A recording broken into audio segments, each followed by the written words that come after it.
crowd up, boy, yeah.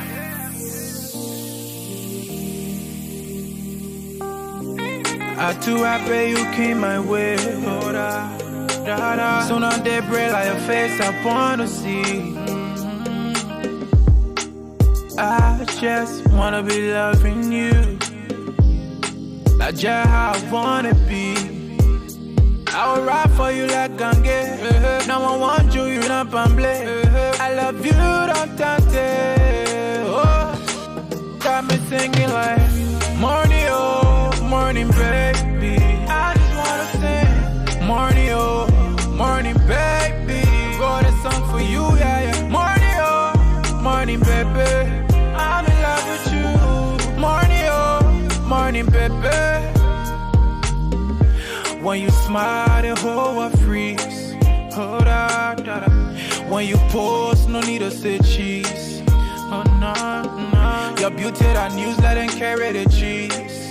Oh, yeah, oh, yeah. No competition, you take it with ease. Put that, you know, put that on my heart, oh. For nobody, wherever your spot, oh. Morning, oh, morning, baby. Morning, oh, morning, baby. Morning, oh, morning, baby. Morning, oh, morning, baby. Ellie with my bone, I won't pour you in glass. Yeah, oh yeah. Fly time, man, I'll touch you when you pass.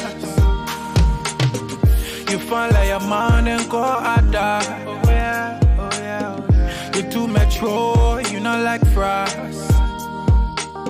You my everyday new thing. Go for bed party in the daily, oh. Me I like good thing. Me I like good thing. Let people don't want you, oh. Morning, oh, morning, baby. I just wanna sing morning, oh, morning, baby. Got a song for you, yeah, yeah. Morning, oh, morning, baby. Morning, oh, morning, baby. I'm in love with you. Hold on, King Java, see you, papi, oh yeah. See, I see.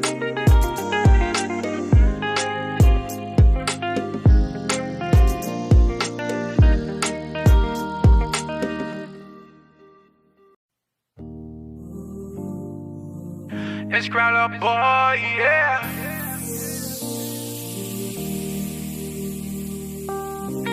I too happy you came my way. Oh, da, da, da. Soon on they break like your face, I wanna see.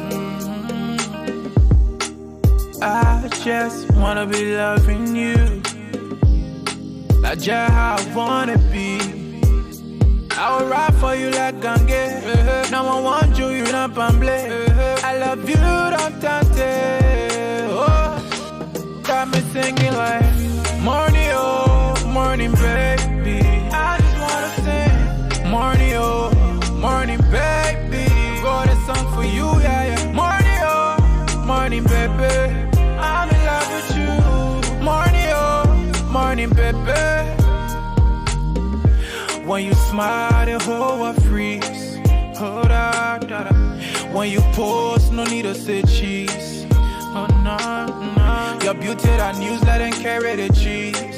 Oh, yeah, oh, yeah. No competition, you take it with ease. Put that, you know, put that on my heart, oh.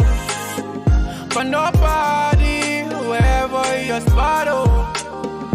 Morning, oh, morning, baby. Morning, oh, morning, baby. Morning, oh, morning, baby. Morning, oh, morning, baby. Ellie with my bone, I won't pour you in glass. Yeah, oh yeah. Fly time, man, I'll touch you when you pass.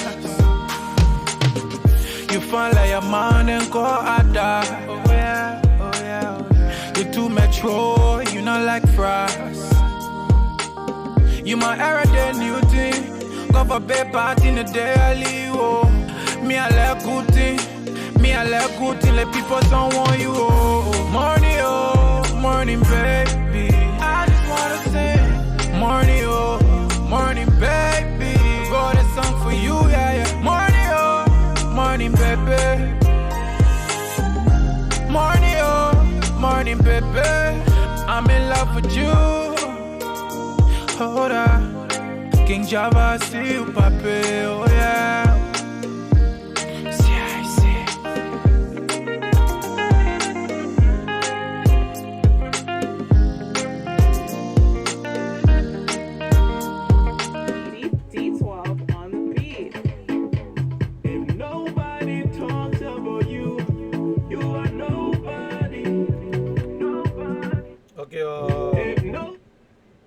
Good afternoon, everybody. We're coming to you live from Philadelphia, Pennsylvania. We're in the northeast of Philadelphia. So to our guests, those who are watching around the world, this is the Lrtn Radio and Television Network. We're live, and we want you to tell somebody who knows somebody who knows somebody that we are on the radio. We got a special guest in the studio. For those of you who are in Liberia, I think you know the face. It's the most talked about Noah Z. Gibson. That's correct, right? Zao Gibson. That's Z. Noah Z. Gibson. And we want to say we got a special election that is coming up in Philadelphia. That would be for the lab. And if you live in the Pennsylvania area or Philadelphia area, you want to make sure you go out there to vote. Okay? I'm going to be bringing the candidates out here, and we're trying to set up a debate where they will come out and they tell you exactly why they want to run, why they feel that it should be voted upon. So I have Mr. Gibson is here with me, and I mean it's a pleasure and an honor to have Mr. Gibson in the studio. So we want to say welcome. Call somebody, tell somebody we're live, and before I can introduce the man to you, or before I can put the man on the talk, we're going to take a quick break. We'll be back in like 2 minutes, 2 seconds. 2 seconds. We'll be right back. Let me give you a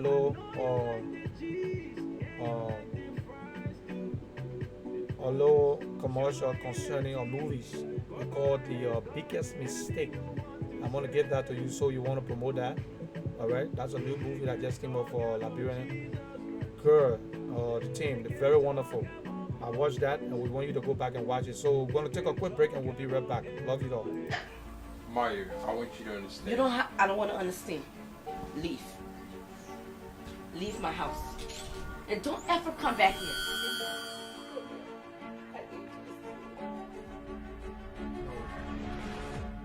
Ruben, how could you do this to me? Huh? You mean all this time we've been together?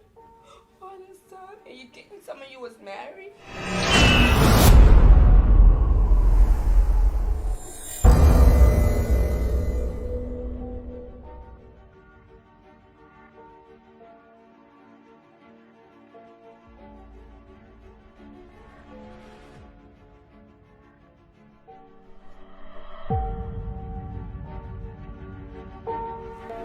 We had gotten a call saying that your friend is missing?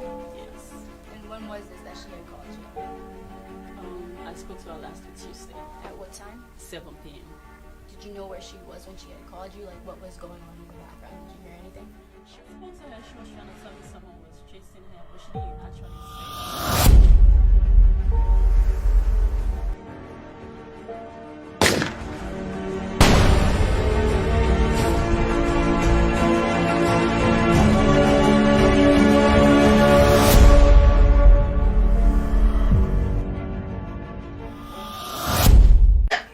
Mario, I want you to understand. You don't have. I don't want to understand. Leave. Leave my house, and don't ever come back here.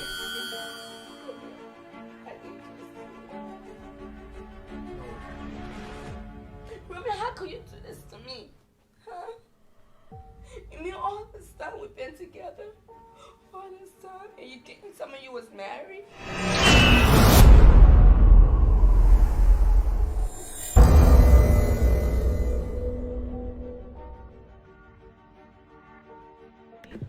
Okay, we're back, and thanks for joining us.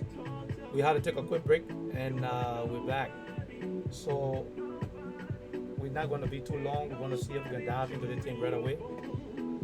Like I said, it's a pleasure. It's an honor to have Mr. Zao in the studio, Mr. Gibson in the studio with us. And I'm going to have Mr. Gibson introduce himself and tell you exactly who is Mr. Gibson. And please share the video. Let somebody know we're going to be discussing his trip to America. And I'm going to give it to Mr. Gibson. Mr. Gibson, welcome to America. Thank you. Thank you Okay. very much. Okay. Okay, and who is Mr. Gibson? Well, thank you. First of all, the name remains Noah Zau Gibson, a Liberian, Okay. a Liberian by nationality, and I hail from the northern part of Liberia, Lofa County, and I belong to the Lrtn tribe, and I obtained my secondary education in Liberia from the Catholic Temple Assembly of God High School, and I also served as president for that institution. By the way, the very first person with visual impairment to set that record in Liberia. And I later on matriculated at the Cottington University, where I graduated with a first degree or a bachelor of degree in public administration with distinct emphasis in sociology. And I also hold a certificate in leadership, that is from the Global Leadership Seminar that is held in Monrovia every year. Is from here in the U.S., where I'm talking to you from the Widow Creek Community Church, but it's been implemented in Liberia by some great visionaries, specifically from the religious community, and to be exact, the Christian community. So I hold 2 certificates from that seminar.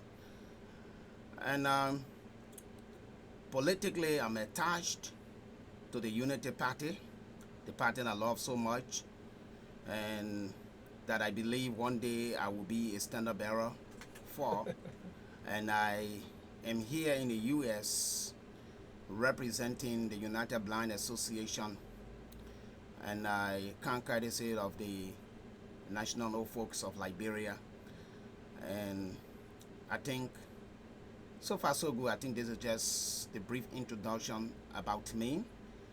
And well, you are the moderator, all is yours Okay. for now. Okay, that was I think you heard for yourself. You heard from the house's mouth. So we want you to follow us. We want you to keep watching and also post your questions if you have any questions as we go along. Okay, Mr. Gibson is going to be here with us for maybe an hour or 2 hours, depending on Yeah, I the think volume. 2 hours. Yeah, 2 hours, depending on the amount of audience we're going to have and the questions you're going to have.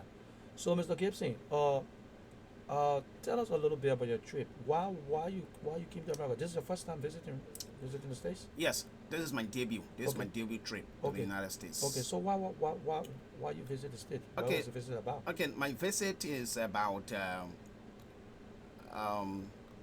coming here to push the case of struggling disabled masses in Liberia. Okay. Disabled people who are suffering. In fact, almost 99% people with disability are indigent or living in destitution. Okay. So, and their plights are not being taken so serious, and so I'm here to see how best I can attract some great philanthropy organization, and as well as donors, to see how best they can be able to help people with disabilities, specifically from the United Blind Association, of course, the National Old Folks of Liberia, because you gotta know that old age is another form of disability. Of course. So everyone will get old. I mean, nobody who currently is young will tell me that he or she will never get old or older. So this trip is I mean, I got here on the 10th of June, and I attended the 12th section of the State Party on People with Disability that ended on June 13th at the headquarters of the United Nations there in New York. Yeah. And it was very wonderful. Yeah, I think I saw that on Facebook. Yes, it was very wonderful. I spoke for, let's say, approximately around 3 minutes, and the topic was on information technology.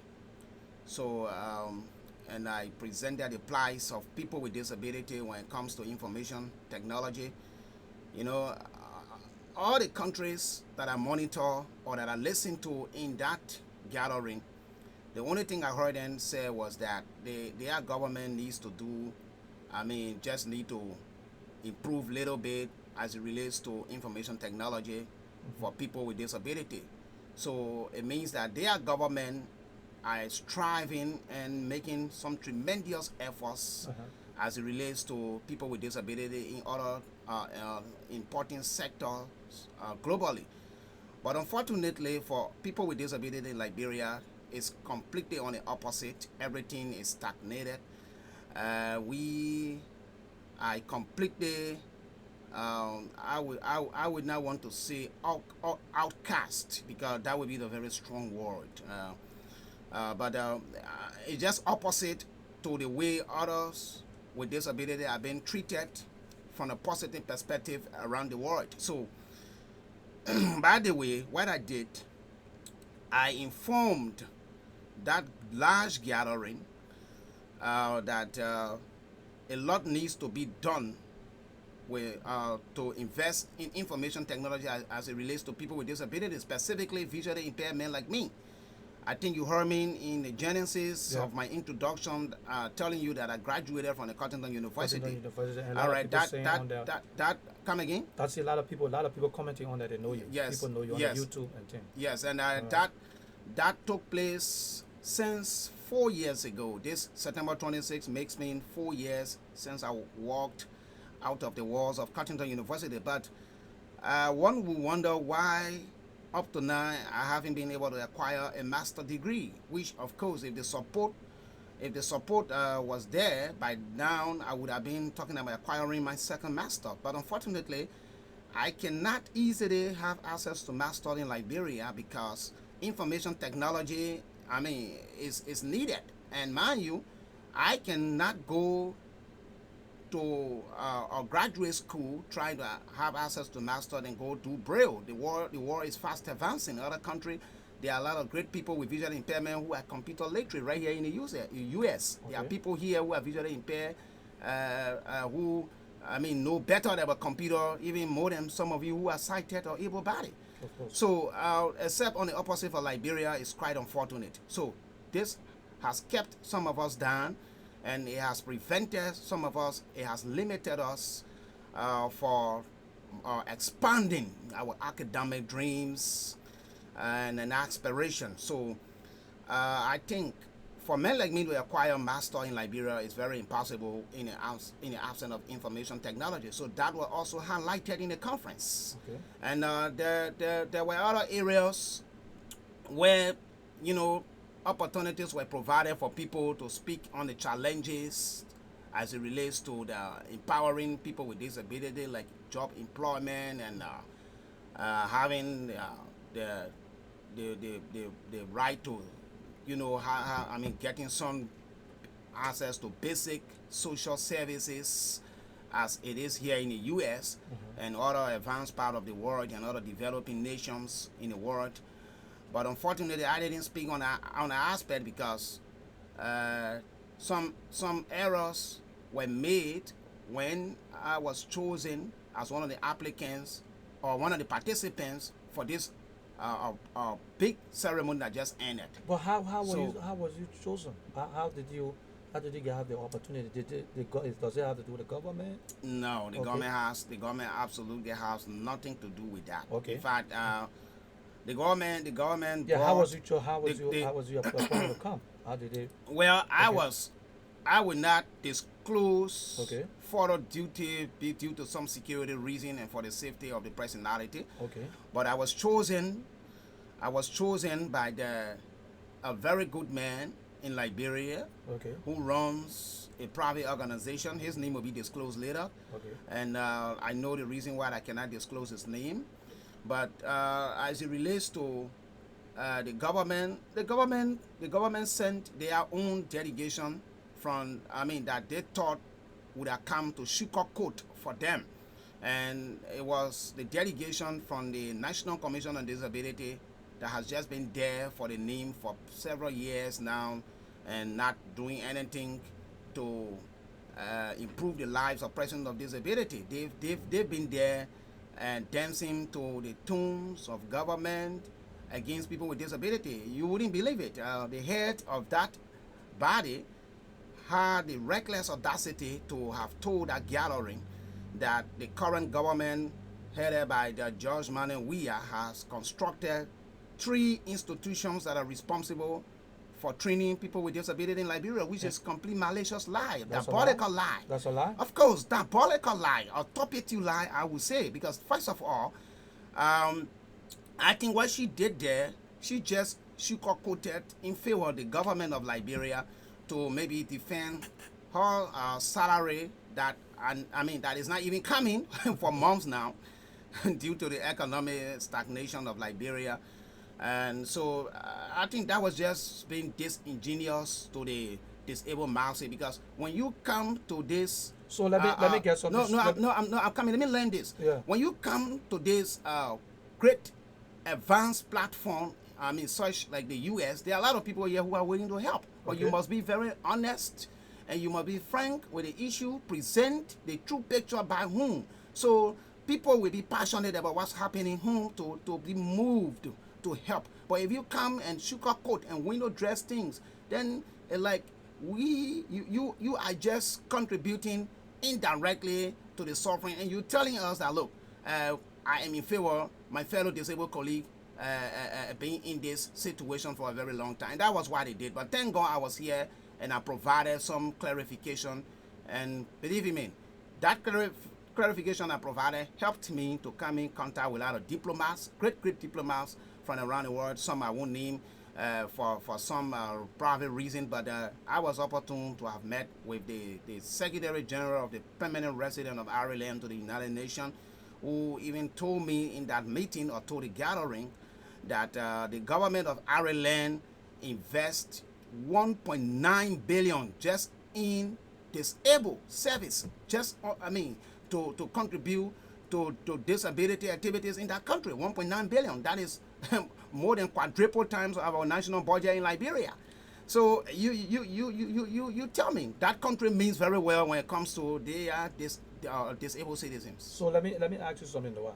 So you're telling me that the government have represented at the section you came Yes, from. they did. And They did. you was there. So both of you had conflicting information. That's what you're saying. No, it's not a matter. It's not a matter of having conflicting information. Because they're saying that they are according to what you're saying, they're providing, they're doing everything, they're striving to make sure they have the disability in Liberia, and you saying that that's not true. No, but that's not true. So let me say this to you. Are you part of, are you a member of any let me not actually say member, but are you on any organization that have to do with disability? Are you on Yes. the chairman or Yes, the United positions Blind. or anything? Yes, that's what I'm saying. The United Blind Association. So from the time and you they get are the there- one. They are the one I'm representing now. They are located on the Somalia Drive, right opposite the Agriculture Ministry. Somalia Drive. Somalia Drive, in alongside the Gardnersville in Liberia. Out is anyone who is currently residing in Liberia, or those of you who are currently residing in Liberia, anyone you will know where the Somalia Drive is, or where the LPRC community I'm talking about, and not the one that is alongside the Freeport or in the Freeport community. I'm talking about the one that is around the Chicken Soup Factory community.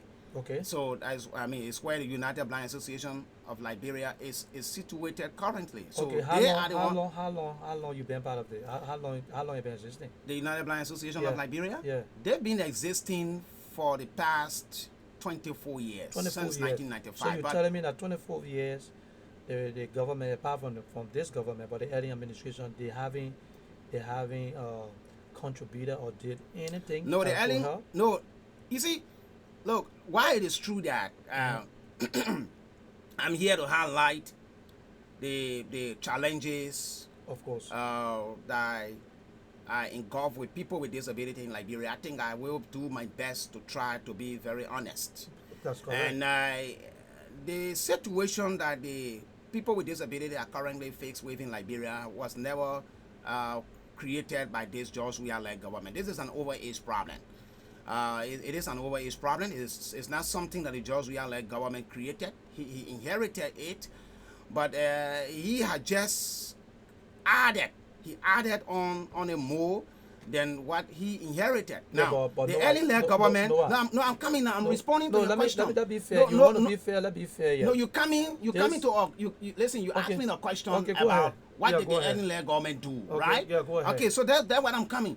But I have to lay my premise. Okay, so go ahead. I told you that challenges facing people with disability was never created by George Weah. That's It is an correct. overage problem. That I Okay. want to be very honest with this. All It's right. just that he also contributed to some of the challenges of recent.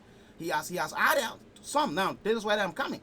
The United Blind Association of Liberia that you talked about, or that had just been highlighted, this association was receiving $10,000 from the Lrtn government for the upkeep of the association. And when the George Weah government came, they sliced that amount to $700 US. You're talking about An just amount- that one entity, right? I'm talking about, for now. And so they sliced the George Weah, not just the one entity for now. The United Blind Association was receiving $10,000 US. For okay, that's what I'm saying. From the Lrtn government, that's Okay. what I'm saying. All right. And the George Weah government came and took away $9,300 for that $10,000, leaving them with just $700, an amount that they have not even received a cent of for the past 1 year, 6 months now that the George Weah-led government have been in power. Because the 22nd of this month makes them 1 year, 6 months, completely. Now, the Christian Association of the Blind, which is another private organization that is headed by B.N. Kota, but because of his experience and in the disabled sector, so the Christian Association of the Blind has stood tall over the years, and many people do not even know that it's just a private organization. They just consider it to be there for all blind people. Now, the Lrtn government ensured that the school that is being operated by the Christian Association of the Blind was placed in the Ministry of Education budget. So instructors in that institution, as I speak to you, they are on the payroll of the Ministry of Education, courtesy of the Lrtn government. Now, she also ensured that the School for the Blind Infra Junior that was abandoned for several years since the civil conflict was also renovated. And since the George Weah government took over, it has just gone from bad to worse again as I speak to you. So I am telling you, yes, there has been challenges faced with people with disability prior to this government coming to power, but they have contributed more than the previous challenges. Now, I think so far so good. I don't know whether that answers your question. Okay, but the reason why I'm asking you this, because if you have both, they have you and they have the government coming, and you're giving a conflicting information at or section like that, don't you think it's going to harm the rest of the disability community back home? Look, it's never going to harm. In fact, in the first place, let me correct something here. There's nothing conflicting here.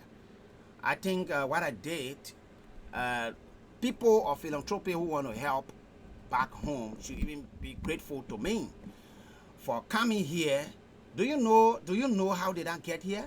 I got here through the grace of God and through the help of some great people in Liberia who are honest. Kind courtesy to His Excellency Joseph Yuma Boakai, former Vice President of the Republic of Liberia. He bought my ticket. He paid for my ticket with the help of other good friends in Liberia who I got connected to from the social media right here in the U.S. and Liberia as whole. I mean, so, and some of my good friends from the Unity Party that I am a member of contributed as well to, to this trip. So, if I had not come here, the government or the delegation that came here representing the government would have gone back with flying colors, and the disabled masses would have kept suffering in Liberia. So if we want to say that I provided a conflicting information, thanks to global technology, we are not living in those days where the world was in complete state of backwardness. We never had social media. The internet connectivity was not popular as it is now. You sit right here in the U.S. I mean, you perhaps you just want to play the devil advocate, but you know what I'm saying is, they are true. You see how people with disability are all in the street, crowded up in the street, begging, have become their livelihood. Thanks to God Almighty for some of us who are not part of such fruitless endeavor, because with no disrespect to my colleagues, I would have been like them too.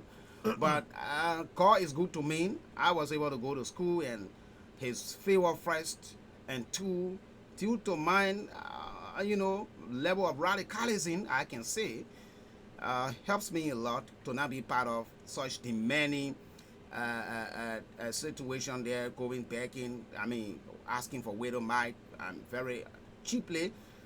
So if they were doing well, if the government of Liberia, is doing well, or others government that they replace were doing well, then I don't think why people with disability today would have been living. Go and see how people of disability are living in the country, even more especially in the hinterland. If I'm Montserrat, that is just the urban area, if I were to tell you the kind of thing that is happening to people with disability back home, people with disability back home have been treated in Liberia like dogs. Okay, I'm telling you. Okay, but no, I'm coming. But for the interior area, is severe more than even in Montserrat. Okay. So if I'm providing contradiction as one would say, then I think, let them send a fact-finding mission in Liberia. The evidence is there, overwhelming evidence is there. Okay. And even some of those who are watching can even attest to that. Okay, let me ask you something. Don't you think it's unfair to start criticizing, because you telling me that the Lrtn administration was there for 12 years and they were giving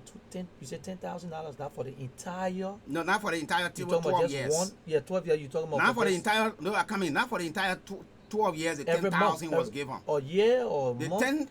10,000 was given for what? It was given to upkeep the school that the United Blind Association operates. Just a school, just one because school. The United Blind Association operates a school called the United Blind Training Academy, that which I am an alumni of. When I lost my sight in 1997, I went there to learn Braille. And that was, the Braille is a kind of writing that enables people with disability to read by sense of feeling. So it was where I got trained. Yeah, but you're talking about $10,000 just for the school. Just for the school. That's what you were giving, right? The Unity Party. Yes. Now, looking at the administration, there come a lot of challenges, and you see the length of challenges they have. So, you say they destroy, and it's worse. This is worse. If Lrtn been there for 12 years, don't you think that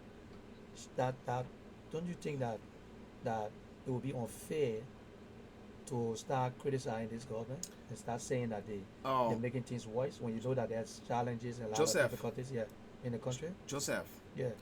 12 years and 1 year, 6 months. If you listened from the genesis of my intro, I told you I would try to be very honest. Okay. And everyone who I viewing this program, I'm talking about people who are very, very honest, as I'm doing here, will see the honesty that I'm providing here, except people who I chose to be opposition until they die. Now, let me say this to you. I told you the George Weah-led government inherited the challenges the people of disability are faced with, right? Okay. I told you. Now, if the argument should be he is just coming, he should be given a chance, yes, of course. Okay. Granted. But then equally so, do not tamper with what you met. I think what you met, let it be maintained. Then we all can say, okay, let us find a way forward to improve on it. But you met a budget of 10,000 that was allocated for people with disabilities, specifically United Blind Association of Liberia. You slice it to 700. So are you telling me that is fair enough for me to say I shouldn't blame me? Or no, I don't think I'm a coward. I'm now a man who should submit to cowardice. Okay. I don't think so. Okay, let's say this. I just want to establish this to the audience that knows how is a member of the Unity Party, right? The Unity Party. 100%. 100 member of the Unity Party. I just want people to know that. So before we start asking questions, setting questions, so you know, because sometimes people feel that I want people to understand. Sometimes people may be biased from certain things, but we want to be fair. So at least let our audience know that you are a member, because we're gonna have people from different parties that want to call here and probably want to ask questions or want to say something over here. Okay, now let's go back to the section you came to. Tell us. You said you met a guy from Ireland. Did you meet another person? Did you meet a lot Yes, of people? I met a diplomat from Singapore. Singapore. But I will not state his title Okay. in the Singaporean government because of some sensitive issues that the both of us discussed. Okay. Are they willing And to I help? think it should remain. I think it should remain anonymous between the both of us. And Okay. I also met some delegation from the Republic of Qatar. Qatar. Okay. Yes, and It was a very big program. yes, all of them presented their call cards to me, and Okay. in fact, they saw me to be very inspiring to them because I spoke in another section of that scene program, of that scene assembly, with the exception of the previous assembly that I spoke.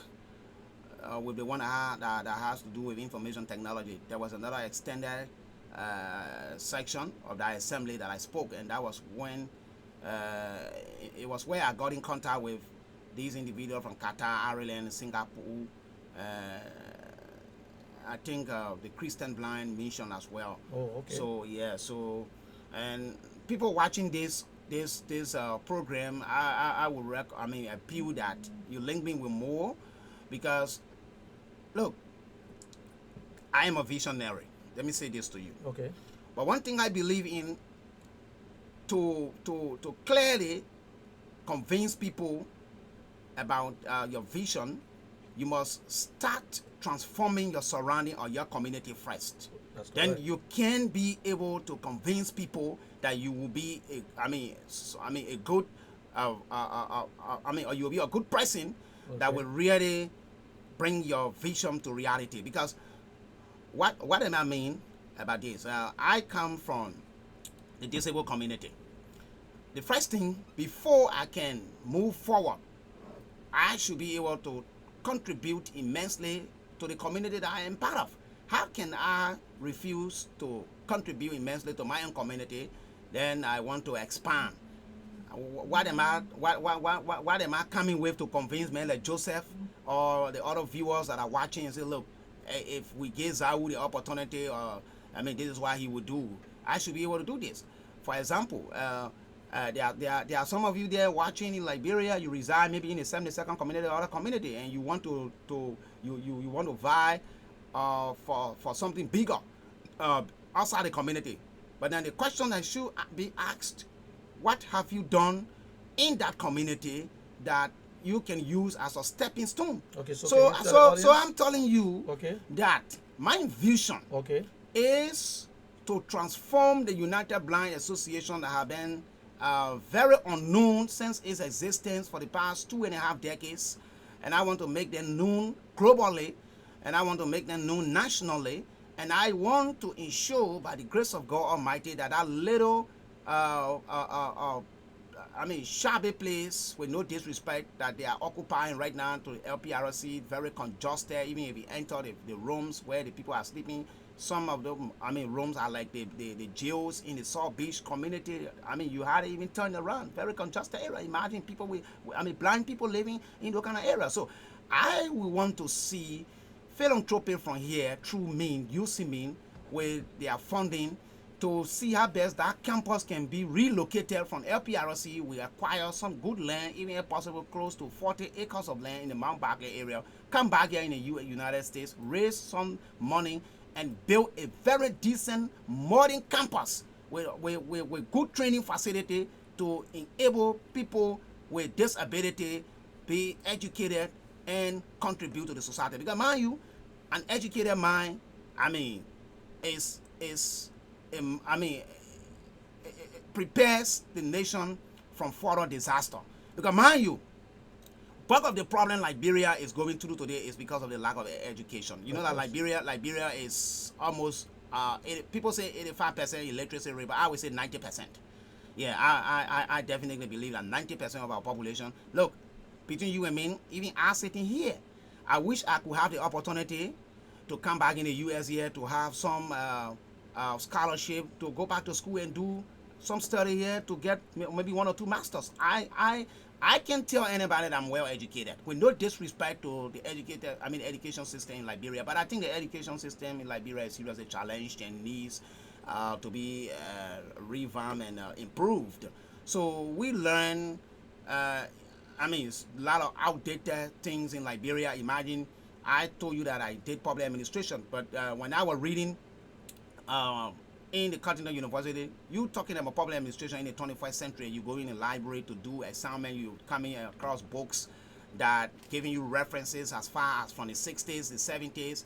I mean, that is completely ironical to the academic reality. So this is why I would like to do in the disabled mouse, for specifically the people from the United Blind Association. Then, I can now move out of the disabled community with my very big vision. Okay.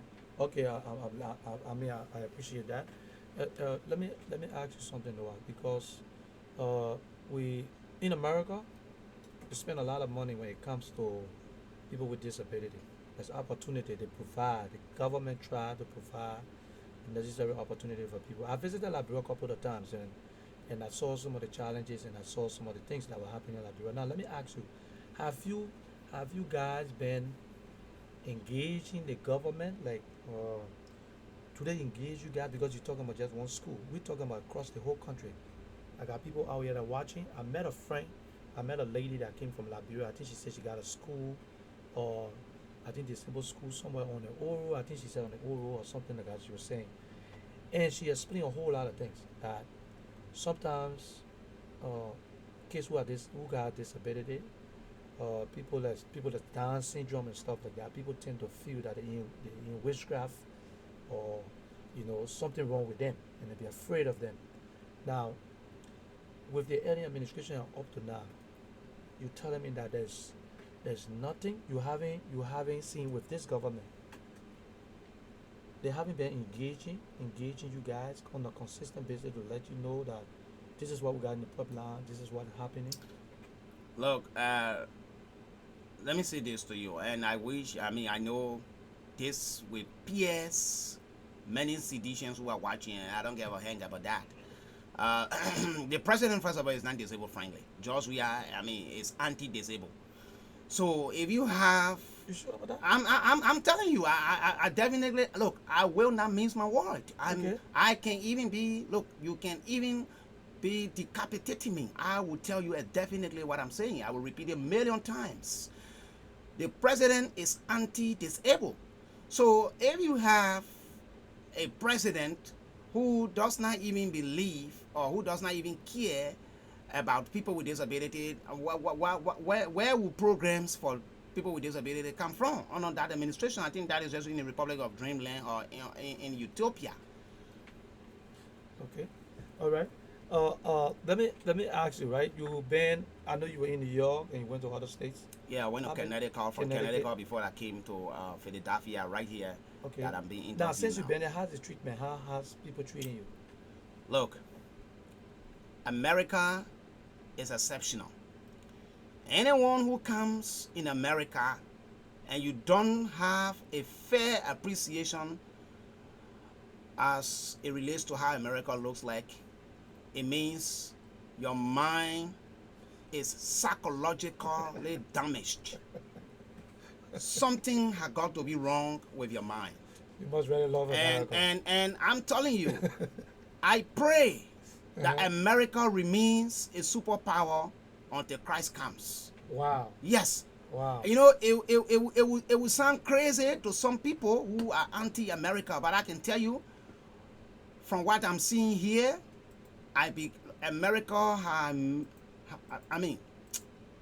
America makes me to be very determined and more aggressive for positive change when I get back in Liberia. Oh, okay. And I remain a soldier for America. I would say this. I would say that I defend the U.S. forever in my life, anywhere, even in my sleep, even when I'm awake. I defend the U.S. You are a Liberian, right? Because you of are course, a Liberian. Of course, I am a Liberian. So why will you defend America? No. More than Liberia? No. I didn't. No. Okay. No. First of all, I think you are characterizing me wrongly. Okay, go ahead. What I spoke, the context I spoke was never in a comparison context. Okay.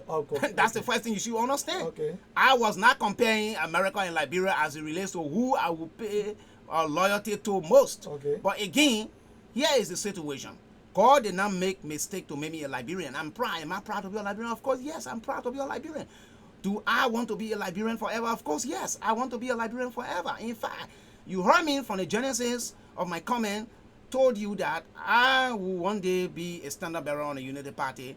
I will one day serve as standard bearer on the Unity Party ticket. That I said to you. Where is the Unity Party? Is the Unity Party an American party? Of course, no. You definitely know that I will not be an American and contest for presidency in Liberia. That is a long-term thing, a future. Right. That is a future thing, a very, very long, distant future, because I'm preparing gradually. But the reason why I made all of these positive comments of America, they deserve it. America is not a perfect society. There is no perfect society. But no wonder why America is the superpower, because they are very humanistic. Since I came here, I believe the number one people that I enjoy in this country are people with disability. Disabled people are well respected in America. So you're seeing a difference. So there's a big difference. All right.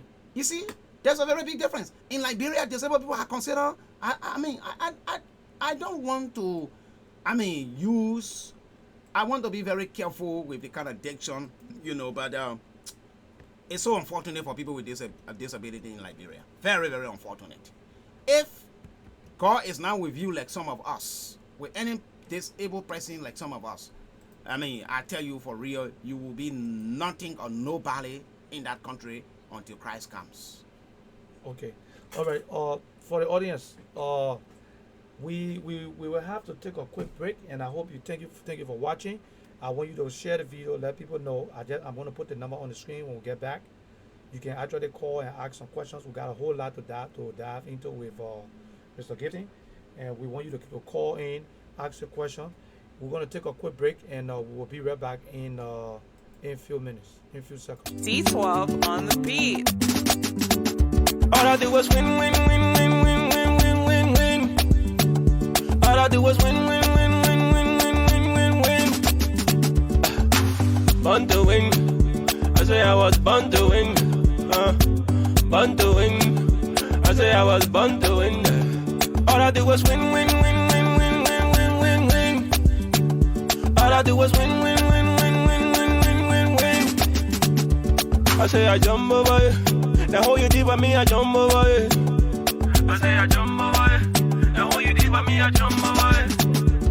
They will see it. I say they will, yeah. So you forced to let me. You not let me say you forced to let me. You forced to let me. You not let me say you forced to let me. Jehovah bless you, no man can curse you.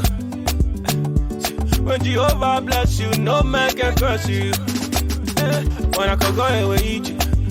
And when I feed it, it will hurt. Oh, yeah. When I need it, it will ju. Yes, sir. All I do was win. All I do was win. Born to win.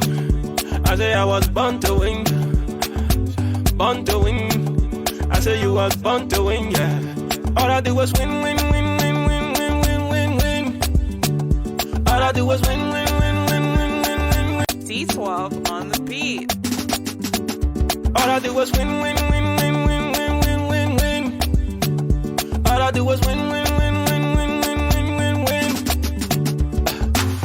born to win. I say I was born to win. Born to win. I say I was born to win.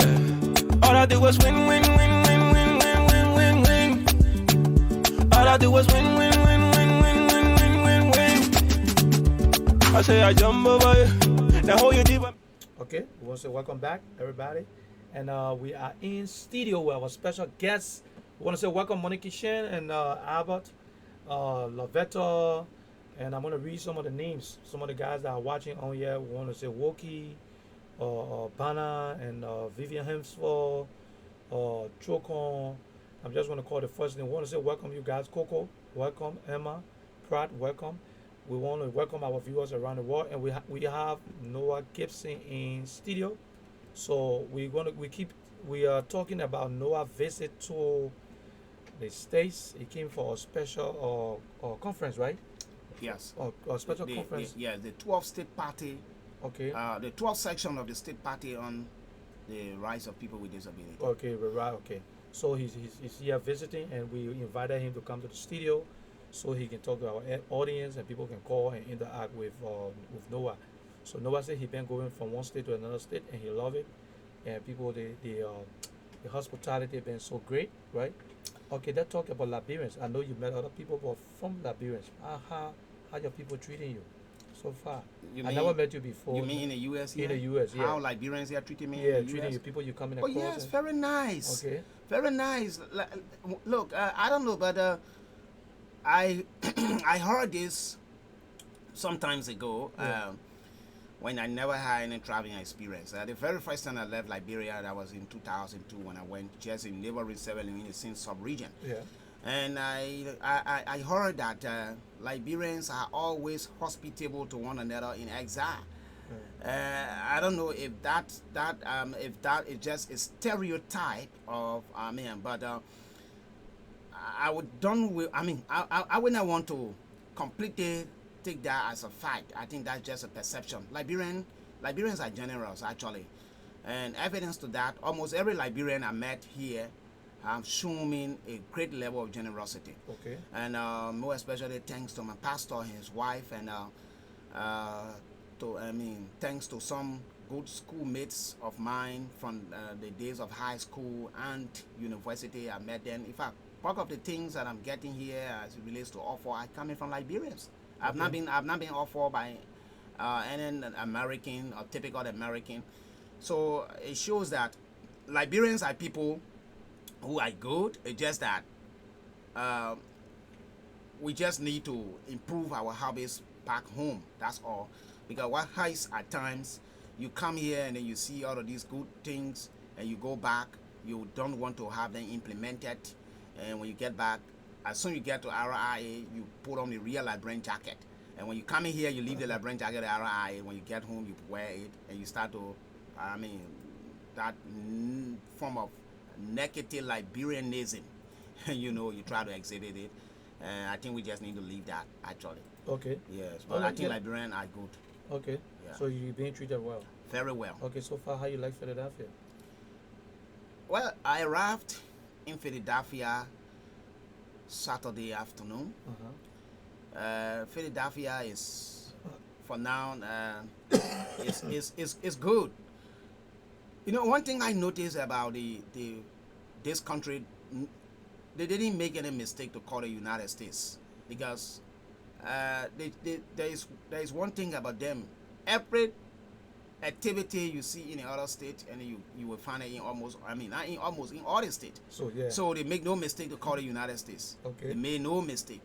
Yes. So everything is all the services, everything is in the same place. You don't have to go to the next place. Of course. So I would call decentralization. Of course, right? decentralization. All right. And in public administration, what we have in Liberia, we call that the central command structure, and which of course we need to get rid of. That if Liberia will move, if we want to see Liberia moving forward, and we will have to get rid of the central command structure and bring about decentralization as we see here in the U.S. Okay, on Noah's Hour. Now you're in America, you're in Philadelphia, and you're in studio. You're here with the Liberian Radio and Television Network. We got a lot of people watching. If people want to contact you and they want to help you and they want to do something in Liberia, you live in Liberia, you know the situation, you know the challenges they have.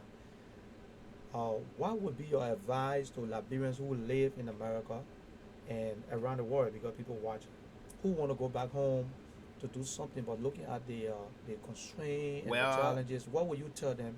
What would be your advice to them? Well, I don't know you're ready for us to talk politics now, because where you coming now, this is highly political. Okay. So if you're ready for the political aspect now, then I think we can Go ahead, get ready. Give the advice to them.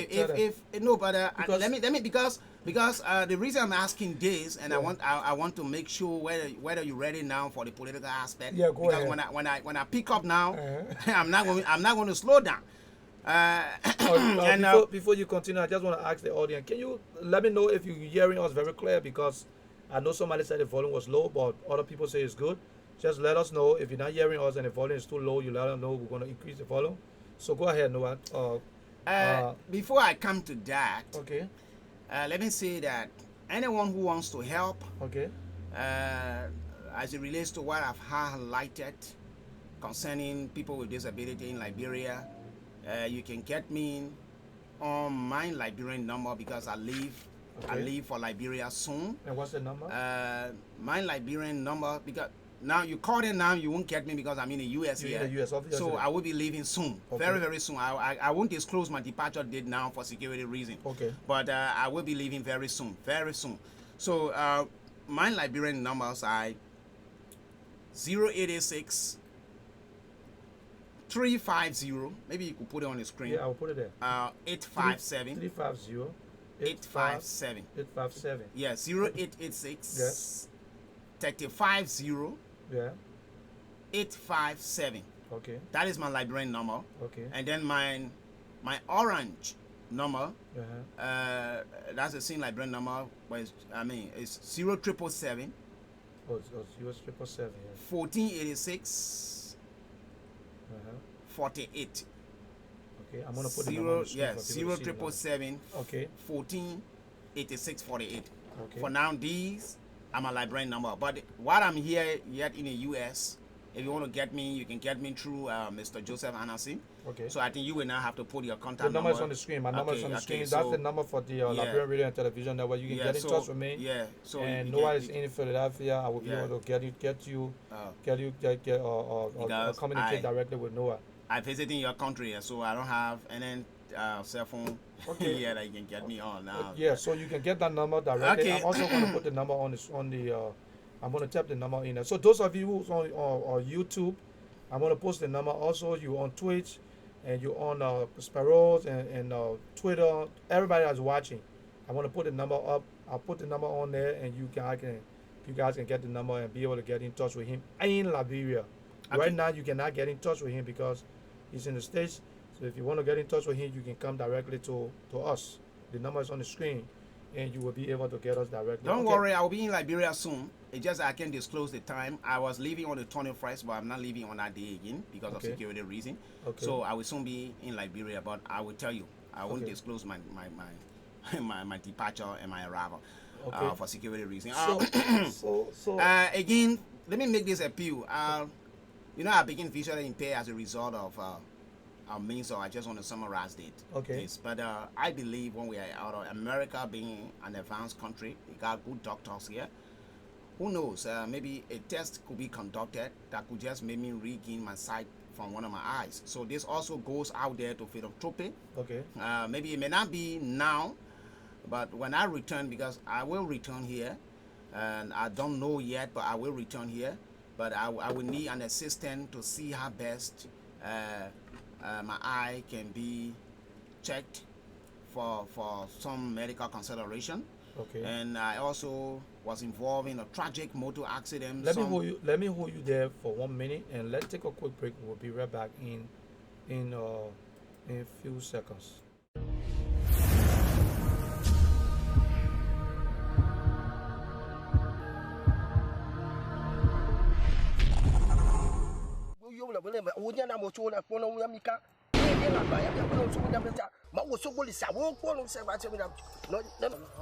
Hello. Pick up your shoe before you get struck by the thunders. Sorry. You are in the house of Mawu Patopa Osogolisa.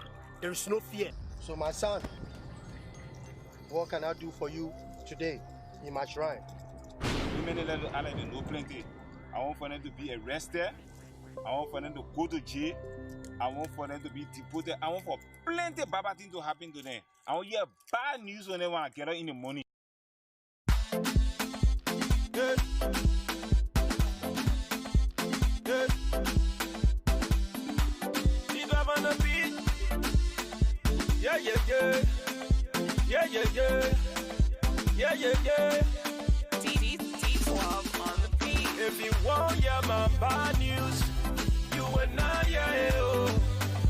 Yeah, yeah, oh, yeah. If you want, yeah, my bad news, you and I, yeah, yeah, oh. Yeah, yeah, oh, mama. God forbid, baba thing. God forbid, baba thing. God forbid, baba thing, yeah. Baba thing, yeah. God forbid, baba thing. God forbid, baba thing. God forbid, baba thing, yeah. If you don't want to see me, you must close your eyes. Ready the best. If you don't want to see me, you must close your eyes. But say, oh mama, enemies of progress. They don't want to see you shine. See you shine, mama. Enemies of progress. They don't want to see you prosper. Prosper, yeah. They want to see you die. Then I want to see you shine. They want to see you cry. Then I want to see you smile. So negativity. No more positivity. Every day I do it. We try I do it. Yeah. So negativity. No more positivity. Every day I do it. We try I do it. Yeah. If you want, yeah, my bad news, you and I, yeah, yeah, oh. Yeah, yeah, oh, yeah. If you want, yeah, my bad news, you and I, yeah, yeah, oh. Yeah, yeah, oh, mama. God forbid, baba thing. God forbid, baba thing. God forbid, baba thing, yeah. Baba thing, yeah. Thank you for the short. We had to take a quick break. Thank you. We're back. And to the audience that's watching, I see people asking questions on the other platform that how if there's any means that they can donate something. Listen, no one can take anything according to what he's telling me. He's open to taking things because if you look at the situation in Liberia, if you look at the disability community in Liberia, you know that there's a lot of challenges. People are ready. In Liberia, if you're not naked, if you're not on the street running around, people feel that, oh, you know. Let me little bit elaborate on that. Yeah. First of all, I appreciate you for even having such a great mindset of wanting to make such a great significant contribution, such as clothing and other basic materials, which I appreciate. But this is what I want you to do. I have a couple of individuals because I have a very limited time here in the US. I will soon be going. I will show you where you can direct those things. You will see Joseph Anderson number there. You call him, he will relate to me what I'm here, and we will tell you where to drop those things because I have somebody in New York, and I have 2 persons in Connecticut, and I have 1 person, let's say a couple of individuals here in Philadelphia. So you could hold some of those things. But one thing you could do that could make it very easy, some of you can ship container home. You could put some of those things right there in the container. As you ship them, my contact number is already there. You get in contact with me because one thing I would really want you to invest, I want you to invest in 2 things really. The people there at home, the blind people and other disabled people at home are starving. Look, to the God I serve, I will not just come here and make story, or I want to present a kind of situation that may make the authority home very ugly. I understand that some people have been very dishonest. People have come here in the name of similar thing I'm doing, and you try to gather resources, and they went home and just arrange themselves. I make this pledge. You can set a team that I will not even know that they're monitoring me, because apparently if they're monitoring me, maybe I will want to do first impression, or I want to work like, you know, I'm honest. But make them, I don't even want to know whether they are, I mean, don't make me to know that they are monitoring me. Every cent raised here will be accounted for. I can tell you, I cannot be fighting a government home against corruption and being corrupt. That is complete opposite to what I'm preaching. So I'm telling you this, that the people whom the disabled people, they are starving. They need food. That the United Blind Association. Why here, some of you, your kids here eat 3, 4 times, even 10 times, because one thing I noticed, the least thing here in the U.S. is food. So back there home, I tell you, even as I speak to you now, apparently they may not have eaten as yet to the United Blind Association. Even people who are able-bodied are struggling to even get it back home. Tell me about people with disability. So one of the things, I want you people to really put yourself together here, philanthropy. This is a passionate appeal. And see, monthly, if you can send a supply to upkeep the blind kids. We got our blind kids over there as, in their teenagers. You know, you find some of them as the age of, 3 years, 4 years, 5 years, they're blind. From birth. Yes. From birth. I'm telling you, they are. Yeah. So, they are starving, even where they sleep. So the first thing I want us to invest in is food. They need monthly support to be sustained as it relates to their feeding. And another thing is where they stay matters a lot. If you see where the kids are lying down to the LPRC road there, my brother, look, some of the ministers, even their dog don't sleep there. I'm telling you, I'm very serious about this. So I will want to see us generating good money, that we see us constructing a multi-complex, a modern complex rather, somewhere there in the Mount Barkley area, because I've tried making some assessment before I got here. There are a couple of land there people have for sale. I think we could start, even though I'm saying 40 acres, but it is not necessarily. There's this saying that every 1,000 miles start with a single step.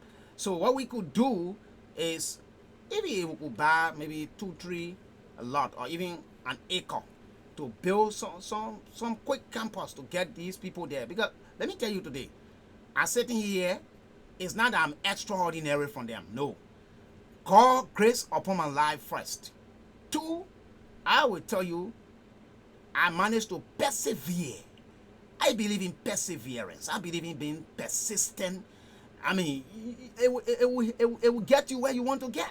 And that is why today I am what I am today. Yeah, and I could tell you between you and me, if I wanted to be selfish, if I just believe in just for my own egotistic desire, I would have sat down and just make my life I alone, because I'm not as bad off as most of them. I must be, my little connections through the grace of God, and right here from this platform again, I know I've gotten connected very well. So I'm saying this, but honestly speaking, these are things really I want you to invest in. They are feeding, and to see how we can construct a good campus for them, have a good schooling. People will be there helping to wash their clothes and do other things. I can tell you, look. Okay, hold on. We got a call on the line. Call out your name and where you calling from. Okay, Solo on the line, calling from Liberia. Yeah, go ahead, Solo. Yeah, let me say how subject to one of like the top talker, that is Noah Gibson. How are you, Mr. Gibson? How are you? I'm okay. Yeah, Noah Gibson has been one of those persons in Liberia who have always been standing up for social justice. I just want to motivate him to keep on what he is doing. He shouldn't be deterred until the right thing can be done. So Noah Gibson, I will say welcome to the United States of America once again, and welcome to the Lrtn and the Liberian Television Network. Thank you. Okay. You're welcome. Okay, thank you very much. Okay. Okay, that was a caller from Liberia who was calling to talk to Mr. Gibson. Now we want to keep encouraging you to please share the video. I have the number on the screen, which is 215-954-1375. As we go along, you can call. If there's anything you want to ask or any question you want to ask, you can ask Mr. Gibson. He's here visiting. And Mr. Gibson, I never knew you before. Just saw you on Facebook a couple of times, and I called you, and since then you got a very, very good sense of humor. I mean, you down to earth, and you know, people deal with people who are disability. They try to tell them to feel sorry for them or something like that. But just the few time I spent with you, you're very independent. You don't want nobody to feel sorry for you. Nobody. You do things like a regular person. I'm shocked, and I just want to say this to the audience that I went to the house to pick him up, and he was sitting in a chair, and he told me, "So, oh, how you doing?" We talked. He said, "Hold on, wait for me." He got up, he went in the room. He left his phone back, came pick up his phone, came back. I picked it up, we came to the studio. He got up from the car and he walked. He's very independent, like he don't want you to even think that something is wrong with him. And that's very, very inspiring. I mean, I can't tell you how I'm sitting here, but I'm out of words.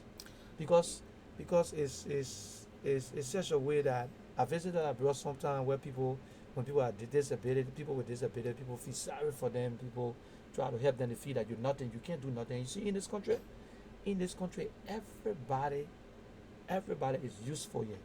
That's how people do things here. In this country, that's how they see it. You will go out and you see people. There are people here who are disability and with disability, they're running a whole entity. You'll be shocked. That's how America is built. That one when you say you feel you love America is good, you didn't really get it wrong. So I'm just touched, and tell me, I don't know how you do it. It's because now you're sitting here advocating for people back home who find themselves in that condition, and they're feeling maybe disappointed and feeling that nobody can. And I tell you, I visited Liberia and I know what you're talking about. There are people in Liberia who are normal and they're catching hard time. Those who got disability, I don't know what to say, but just God. All right, and we're only talking about one section in Monrovia, but you're talking about the whole Republic of Liberia. And this platform right here, the Liberian Radio and Television Network, this is a non-profit we're running. This is why we established this. We want to be able to show people things that happen in Liberia. So you just told me, say the place is on Somalia Drive. I just text my reporter. They're going to go there, and we're going to run a little clip. If Yes. you go back home next time. Yes, when I we're get gonna come back there. home. In fact, I will be there with him Okay. for us to tour the facility. To the facility. They will So, be so there they and can will see They will see exactly and what send you're back talking what about. I'm talking about, because I believe in pictorial evidences. That's good. That's what I believe in. Yeah. So before we went off, I was making this passionate appeal about my health. Your like, health. like I was saying, I had a tragic motor accident on August 18, 2006, and my head penetrated the windshield in Liberia. So since then, I feel something like a little glass bottle at the back of my head here. Wow. We went to JFK. They said from the X-ray they didn't see anything, but I strongly resist that because our health system is seriously challenged. So I believe that if there's way before this one, I think it's not like the eye on where you have to take time for me to get that appeal on fertile soil. So when you This wasn't one, born, I wish born somebody. blind. No. You wasn't born blind. No. Okay. I wish somebody listening could, help me with a clinic here where I will go for them to do a checkup, if a way for them to, get this out from my head. Now that goes I will out be to the highly- audience that's yes, watching. Yes, This is an appeal to you. I would be highly. And I hope you can share the video and Yes. tell somebody, those on YouTube so- and everything else. The yeah, number is so- on the screen. Please call that number if you can do anything. He's saying that he want to get some medical checkup. So if you have the opportunity, you have the means to give him the break to do some checkup. And I think I'm going to check myself. I'm going to do a little research. But there should be a means or ways, I think, that you could be able to get free, go to the free clinic or something for them to check you up. I'm going to check on that also. So those of you that are outside there, if you can call in, and you can you have anything in mind, you can call and let us know. Okay. Okay. So we can go to the political side now. Yeah. I see this guy trying to push me on the politics. No, but he want to go to the politics. No, but the It's question. style, No, I'm not pushing you to it. One uniqueness about me, I have a retentive memory. Okay, let me catch you right here. Before You know, go forward, let me say something to you. You asked a question that was political first. Somebody said something on saying something. You said during the protest, you even hire a bus. I don't know how true is that. You sitting right here.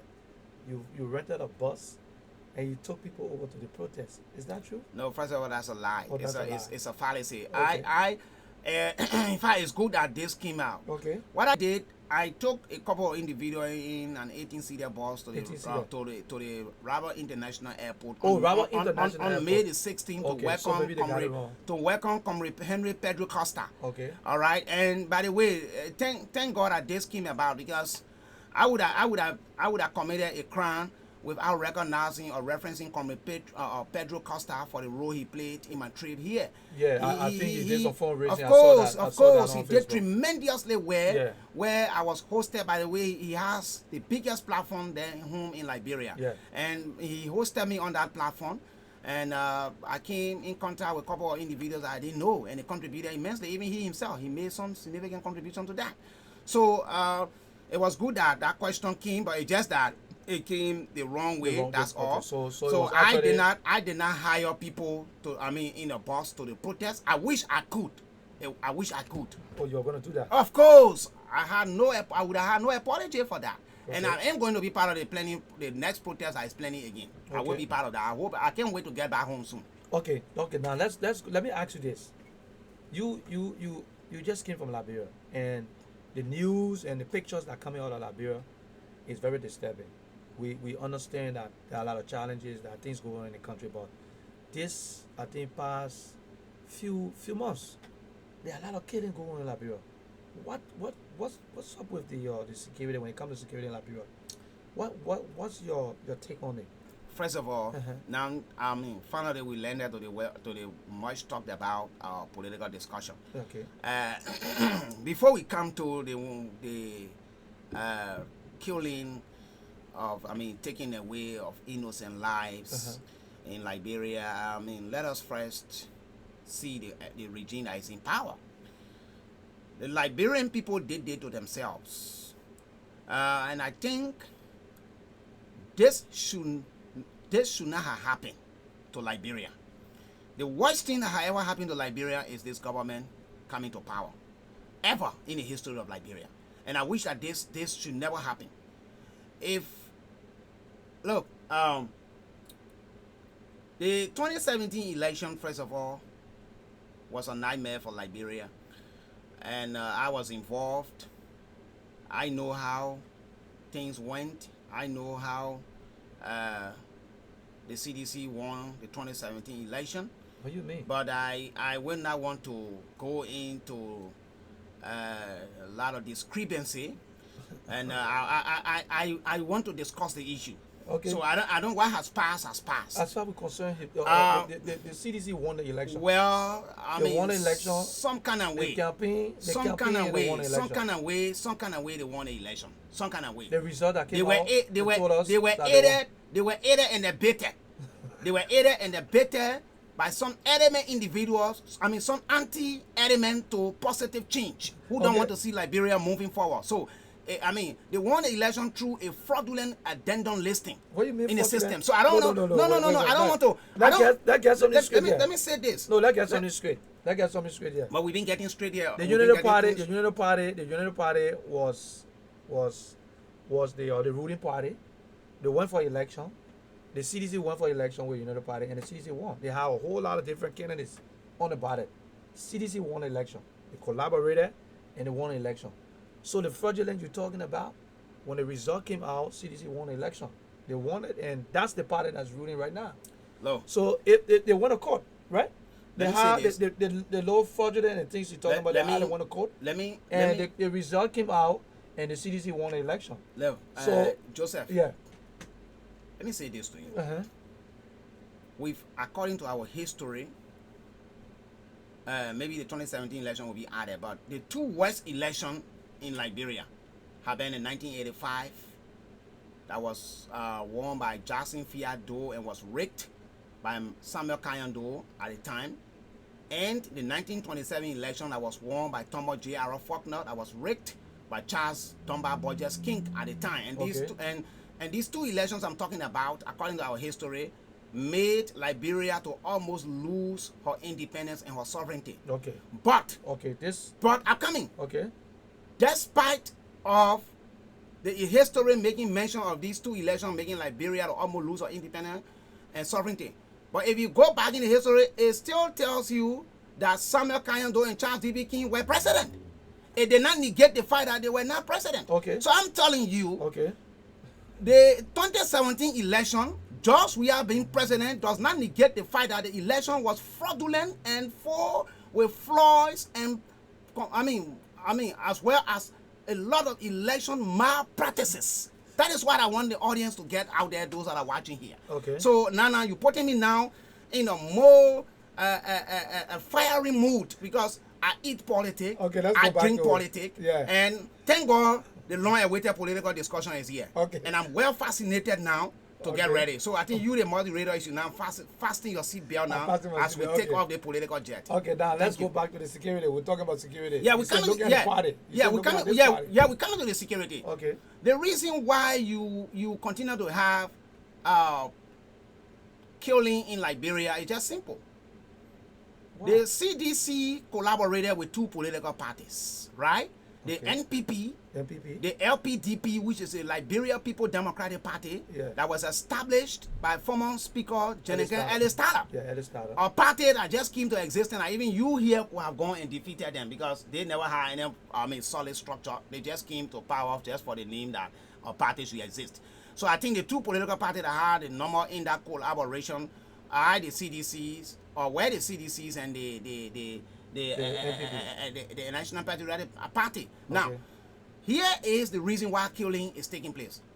Everyone knows the history of the National Patriotic Party of Liberia. The National Patriotic Party of Liberia is a deformed rebel or deformed notorious rebel organization, the most notorious rebel organization in the Republic of Liberia, the NPF. According to what was reform, it was revamped. No, listen. No. It was, listen, the only thing, it was never. When you talk about reform, the attitude that is being exhibited is when you know that actually a reform has taken place. So you're telling me from 12 years up to now, they still have the same rebel attitude? Oh, That's man. Hey, man, listen to me. Listen. How the NPP, that is a political party, those ex-generals who fought for the NPFL and metamorphosized to the NPP, they still exist. Only thing, no more war, they do not have the arm, but they still have those barbaric ideas that they had during the war. It had not been taken. And what you have, look, and this is where I sometimes frown at the United Nations.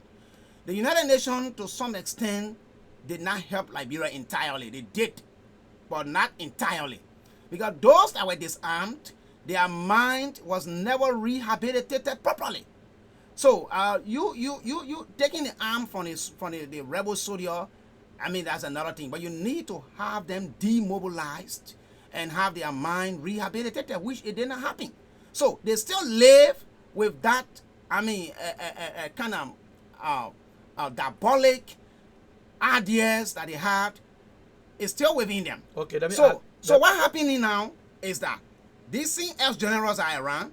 The NPP collaboration with the CDC is just another way of the NPP coming back to power. Everyone knows the kind of government chancellor operated over there. So if you have ex-generals still around moving in the CDC-led government, how will you not have secret killing going on? It would definitely happen. What we did, we just reminisced on the past of 1997 and back in the, during the dark days. That's why we did 2017 by bringing the CDC in power, headed by the world's most inept man, George Weah. That it makes it very worse again. Okay, let's take a quick break. We're going to be right back. All right.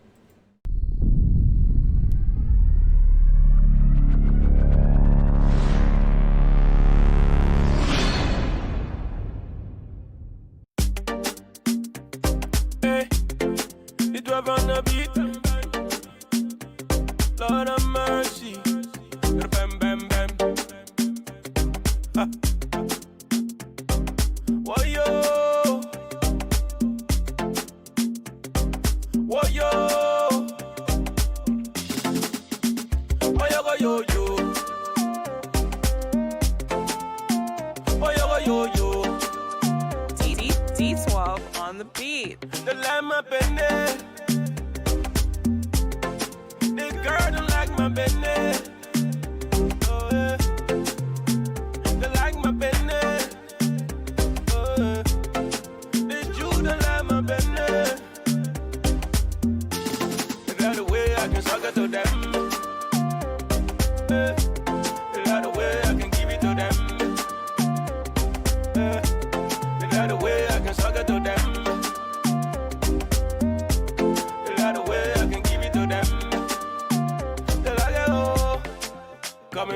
Lover Boy. Come and Mr. Lover Boy. Come and Mr. Lover Boy. Mr. Lover. Yeah. They say I playing you wanna get them, yeah. Yeah.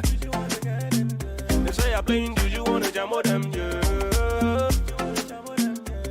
But the girl in my business, she really care for my business. She can die for my. We're back.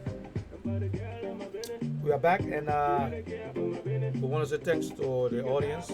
Thanks for watching us patiently. And we have Noah Gibson in the house with us. He's in studio, and also I want to let you know, if you're in the Philadelphia area, we have the special election that is coming up for the chairmanship, I think the presidency, and I'm going to bring the whole naya to you later on. So if you're in Philadelphia, you want to make sure you check it out. We're going to have some of the candidates in here so you can try to vote.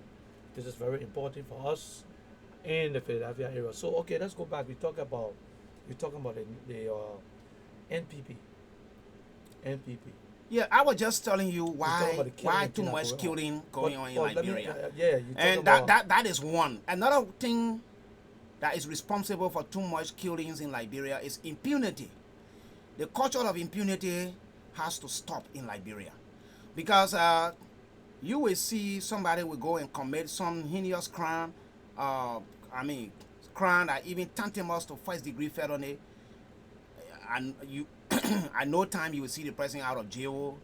If the person is not in jail, the person will just be alleged, and it will not be formed anymore. Hold on 1 second. So, Let's get this. Call out your name and where you calling from. Hold on 1 second. Call out your name and where you calling from. Little Mr. Big calling from Northeast Philadelphia. Okay, go ahead. What you got for Zawo?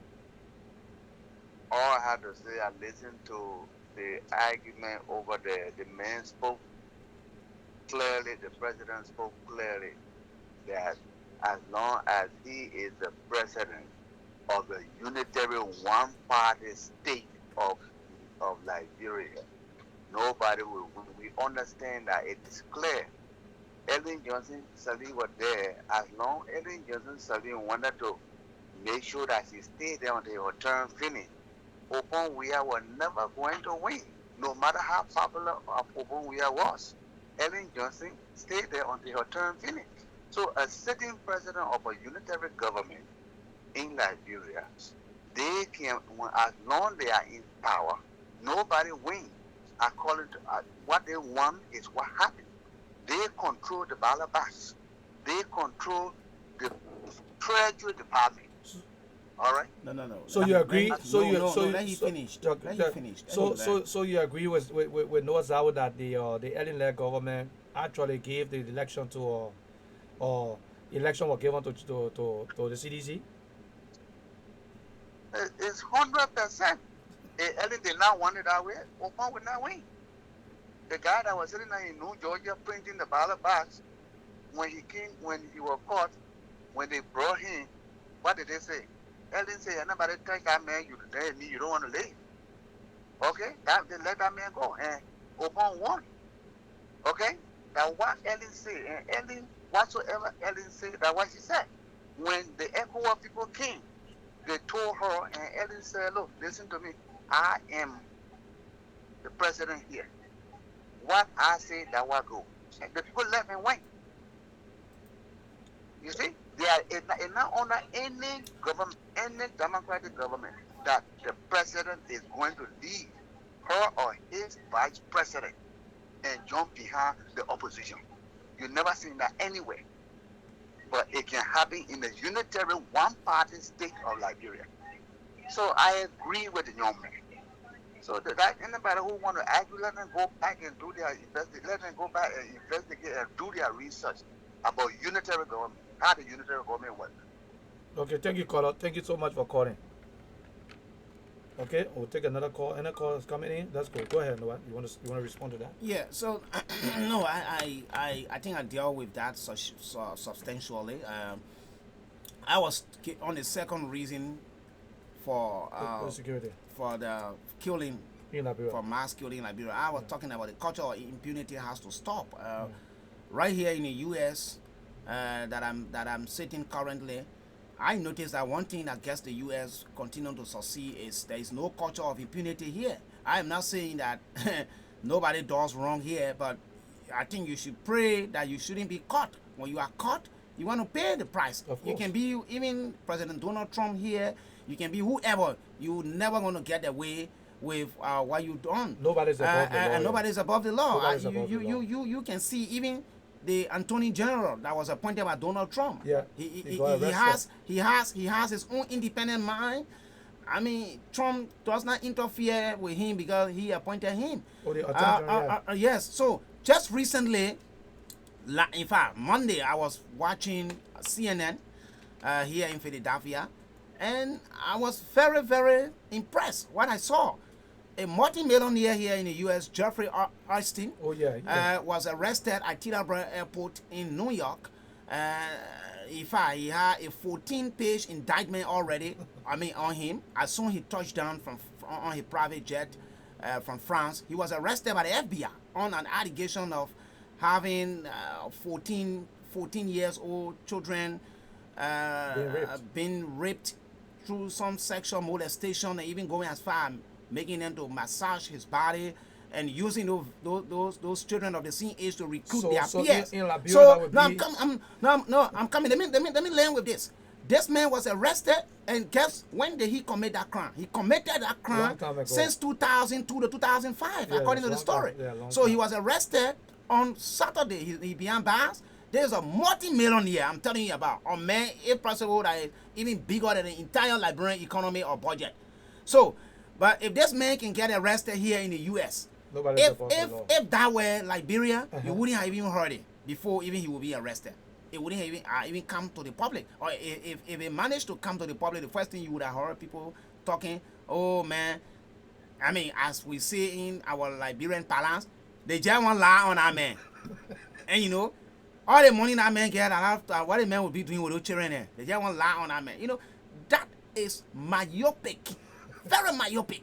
So until the Liberian society can emancipate itself from that kind of myopic thinking or unidimensional way of thinking, I can tell you, you will continue to experience what is happening in that country, like mass killing and other, immoral acts. Let me ask you something, Noah. The president, okay? Do you know the president? You knew the president before he became president? Did you know him personally? President George Weah. You met him before? You sat with him before? You talked to him before? I met him in transit. Oh, in transit? But transit, where in transit? Yeah. You know, there was this game. I met him twice. One, it was in transit, and the other, it was in a gallery. The first time I met him was in 1997 when I just began featuring in Penn Newly. Okay. There was this statue that they claimed that belonged to him on Broad Street that was not even properly erected. He had gone there to dedicate that statue. That was on June the 21st, the eve of Liberia versus Democratic Republic of Congo match, the qualifier for the Burkina Faso 1998 World African Cup of Nations. Yeah, Liberia was playing Congo DRC. That was later our newly Zaire, because you know they begin Zaire in May of 1997 when Lrtn Kabila took over from Mobutu Sese Seko through a rebel invasion and renamed the country Congo, but it was Congo Democratic Republic. So we were playing then on the eve of that match. That was the very first time I came across George Weah in the gathering. And you know, the crowd was like, he being a soccer celebrity, which you cannot take from him. That's the only thing I think, that makes him strong. You take that from him, nothing left with him, honestly speaking. That's a reality. I know sedition going to cause again, but I get a hand about that. So the crowd was trying to touch him, and I had gone there, you know, been hearing George Weah. Everybody wanted to know who George Weah, was at the time playing football. So I had just gone to touch him, like they gave him a blessing, say, oh no, victory tomorrow. And luckily we won again 2-1. He scored the second goal in that game. Kevin Sibwe scored the first goal. So that was the first time. The second time I met him again, we had this game. It was a preliminary round for the 2002 qualifier of the African Cup of Nations in Mali when we were playing Cape Verde. In fact, we played Cape Verde that day. We won 3-0. He scored the first goal, followed by followed by Ellis Brown and Cesar Rabo. So that was on July 16, 2000. So it was 3 years when I previously met him. It was at a hotel, the King Lodge Hotel in Sinker area. The one now he building as mansion. Okay, when we got there, Lone Star was camping there. When we got there, I had gone to see him. To see other players. So he was just passing, and I just ran there, trying to congratulate him. But believe me, man, that experience, I pray that I never have that experience ever in my life. Why? Because I was shown. He showed me. He did not even. He didn't even have that passion. That look, I'm meeting a citizen that is challenged of my country or what we are. Let me listen to what this man will want to say. And I had just gone to congratulate him because really I admire him. In that game and the way indeed he was putting Liberia on a map in soccer. So I had just gone there to pay my respect. But I was disrespected by him. All right. Zeze Rabo came and recognized me. And that was how Zeze Rabo, Louis Creighton, Kelvin Segway, the rest of the other former Lone Star players I'm friendly with, that was how we became friends. So yes, I think to answer your question, these are the two instances. The reason why I'm asking this question, I see you very critical about the We Are administration, and I'm asking you whether you really know We Are personally, because other folks that we talk to, and they talk a whole lot of nice things about We Are. Like We Are is a humanitarian. He's a very down to earth guy. He's nice. We have a whole lot of good things about. No, but then no. We Are. But you on the other side. No, but let's put it this way. Yes, I'm critical for the right reason, but is my being critical says that he has never been a humanitarian? No. I've never spoken against his humanitarian work. Even at the time I met him in Sinker, I didn't go to ask him for anything. I had just gone to congratulate him. So no, I'm coming. I'm coming now. I'm coming. And you keep saying he's in Ep. No. And what I want to say is this. If this guy's in Ep, the guy won the election. No. He's running the country. He won the election. Listen. By 60-something%. No, let us. So don't 61.5%. Let me help you. 61.5% according to Jerome Kokoya result. Yeah, but don't you think you're wrong for what you're saying?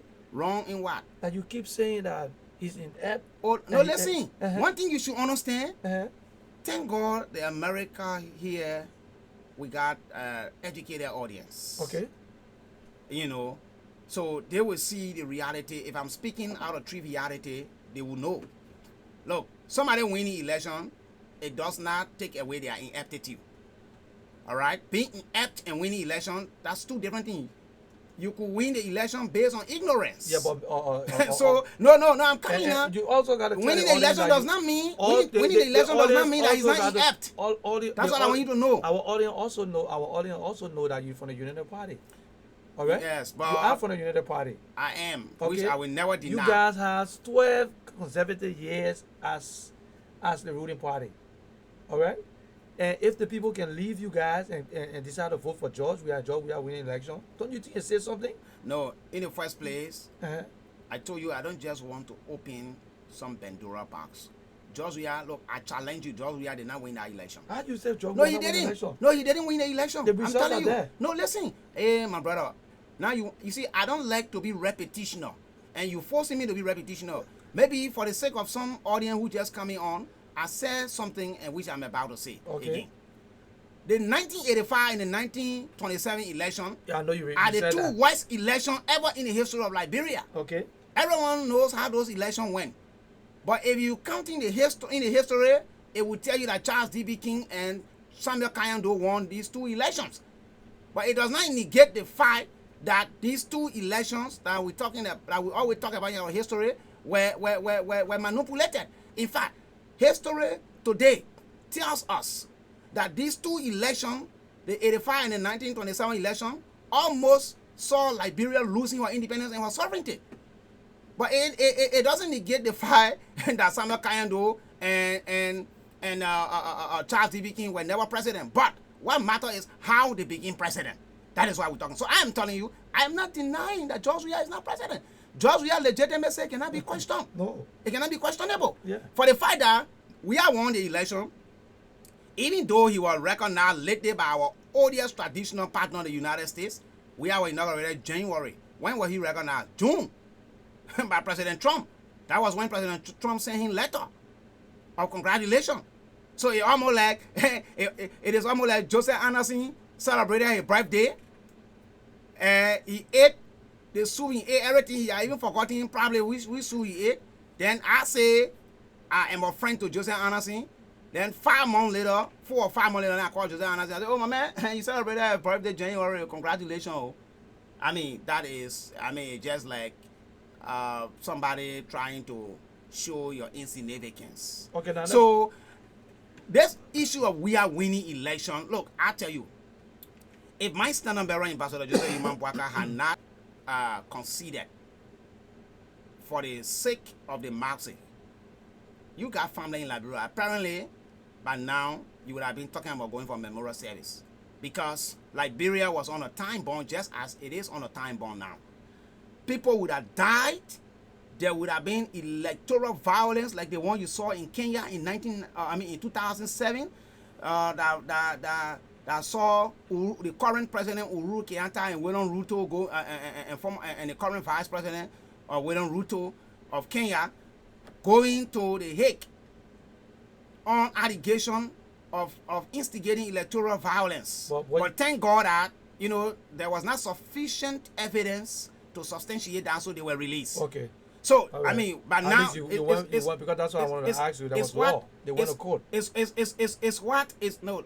Don't get that with me. That is what makes me a sophisticated intellectual. Yeah, no. I'm always informed of what I say. Yeah, okay. So yeah, no one takes that away from yeah, me. But so like I was saying to you.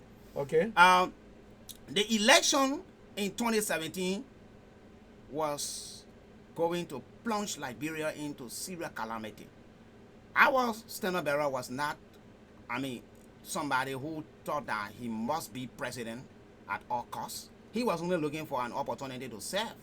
And it was manipulated for whatever reason to the enemy of the country. By the enemy of the country. So you're telling that you don't trust the court system. That's what you're saying because no. But first of all, no. That the scripture say they went to court. No, the court system. The court system is not trusted.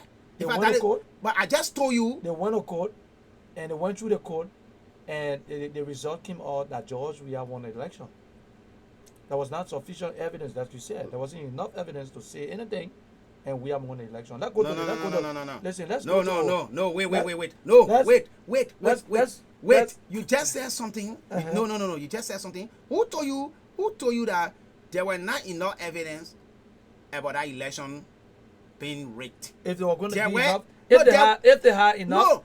There were evidence. They were going to go back. No, there were evidences. You know why? So you want to say you guys? You know why it didn't go back? Why? The reason why the election was never rerun, I told you. You just asked me about my trust in the justice system. The justice system is corrupt. It's manipulated. And let me tell you, these are some of the reasons why Liberians are suffering now. Because no investor wants to go into a country that has a questionable judiciary system. You're talking about and we saw that being displayed in the 2017 election. You have overwhelming evidence of how the election was rigged. People, ballot boxes were found. The top of ballot boxes were found in areas. Ballot stuffing went on. Even as I speak to you, the electoral, the voter roll was messed up. One person's name was in the system for 4 or 5 times. If I Noah Zawu Gibson, for example, you have 6 Noah Zawu Gibson in the system. You have 300,000 addendum listings that were created that was never in the voter roll. All of these things went on. But today, people still say, George, we are one election. Yeah, we have to take it because we love our country. In the first place, I think the CDC issues need to be magnanimous enough to even say kudos to the Unity Party, because when they were defeated in 2005, they did not concede. They did not conceive. Which the evidence was there that they were. They did not conceive. They talked about cheating. In 2011 again, they didn't conceive. In fact, in 2011, what they intended to do, they wanted an interim government. That is the reason why you saw on November 7, they staged that demonstration. What was meant to interrupt or disrupt the runoff election that was planning for the 8th of November. And if they had succeeded in that, Lrtn would have expired in 2012. It means the international community were going to talk about power sharing government for new election, which Lrtn wouldn't may not have been interested in any longer. So, but their calculation failed. So they provoked the security forces, and it was unfortunate that the shooting incident went on that saw innocent life, got lost on November 7, where they called that their so-called Black Monday. And so, I mean, unlike the evidences were there, how the 2017 election went, I mean, but yet, the peace remains paramount to Liberians. So, we didn't want to jeopardize an innocent life. Liberia is bigger than just one institution called Unity Party. Even if we had not lost the 2017 election, we would have lost one day.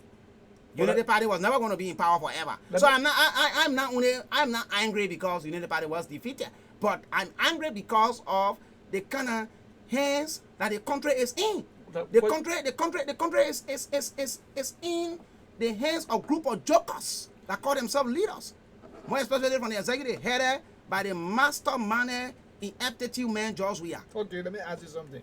You just said something about investor. You said no investor come in the country. I just listened to Eugene Fancon today. He said that they have 100 and something investors that came to the country. But you guys in the opposition are angry. Every time you talk, you say no investor coming in, more coming. So you keep saying that they are not making progress. But on the other side, what we're getting from the information ministry, they are making progress.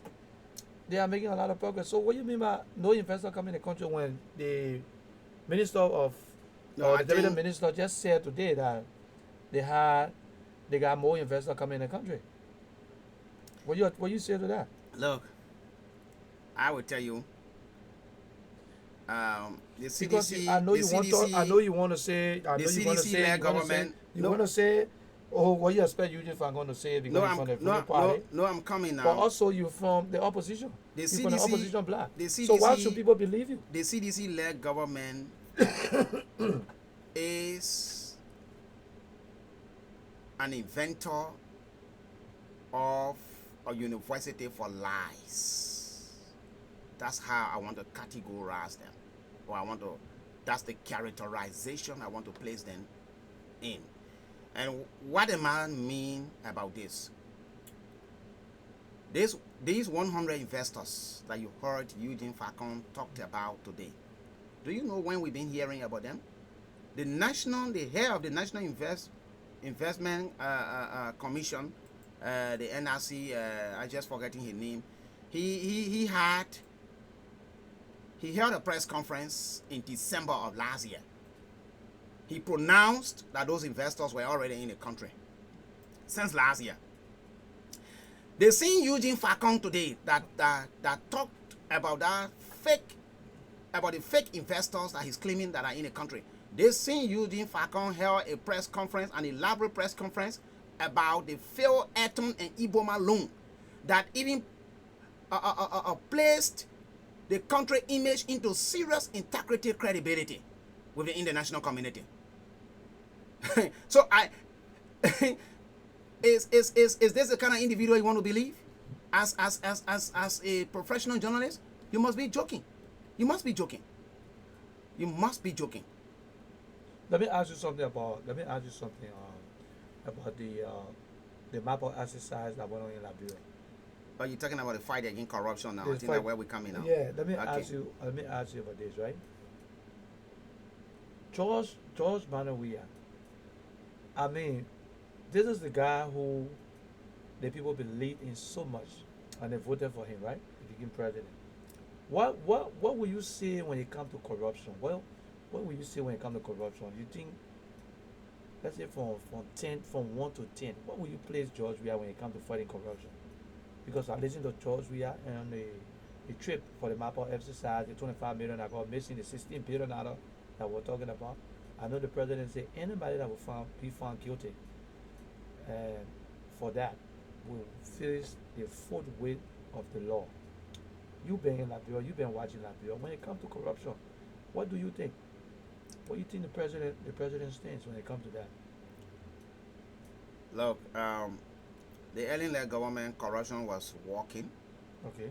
but this current regime Oh, the corruption corruption was working. of course. Okay. This current So government, you agree that it was corrupt? of course. Okay. No, listen. All right. Listen to me. Yeah. This is Go ahead. Go, no, continue. I'm coming. This is a global platform. All right.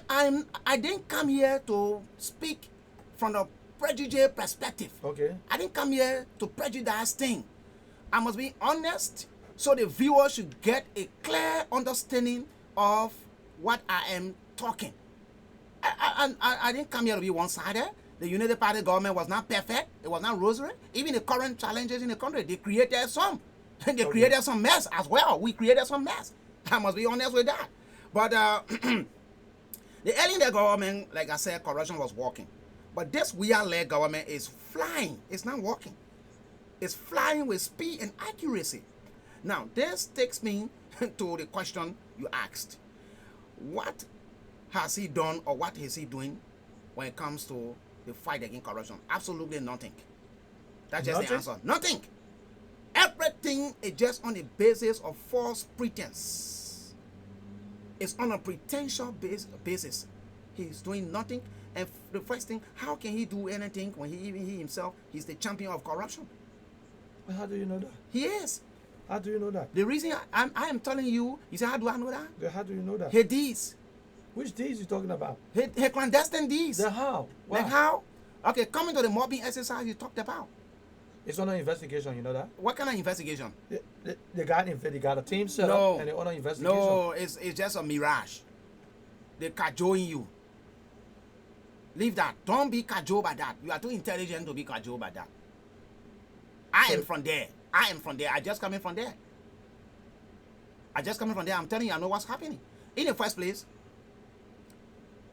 when the $16 billion situation came about, when they set up the presidential investigative team, the PRT headed by Charles Coffey, and when we were not satisfied, we took to the street under a group called Cocky-Bound, bring the Citizen United to bring back our money on September 24th. So you were part of that? You were part of the protest? Every demonstration against the George Weah-led government for positive change, I will be part of it.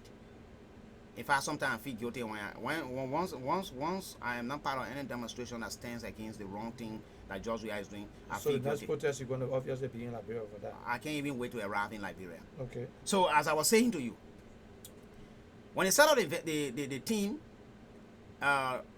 in collaboration with the USA investigative auditing firm, they went into the investigation surrounding this $25 million. And it was clear that Samuel Twe was implicated. What did the president do? The president set up a team to investigate. In fact, he immediately told the GSC to commission an audit into that.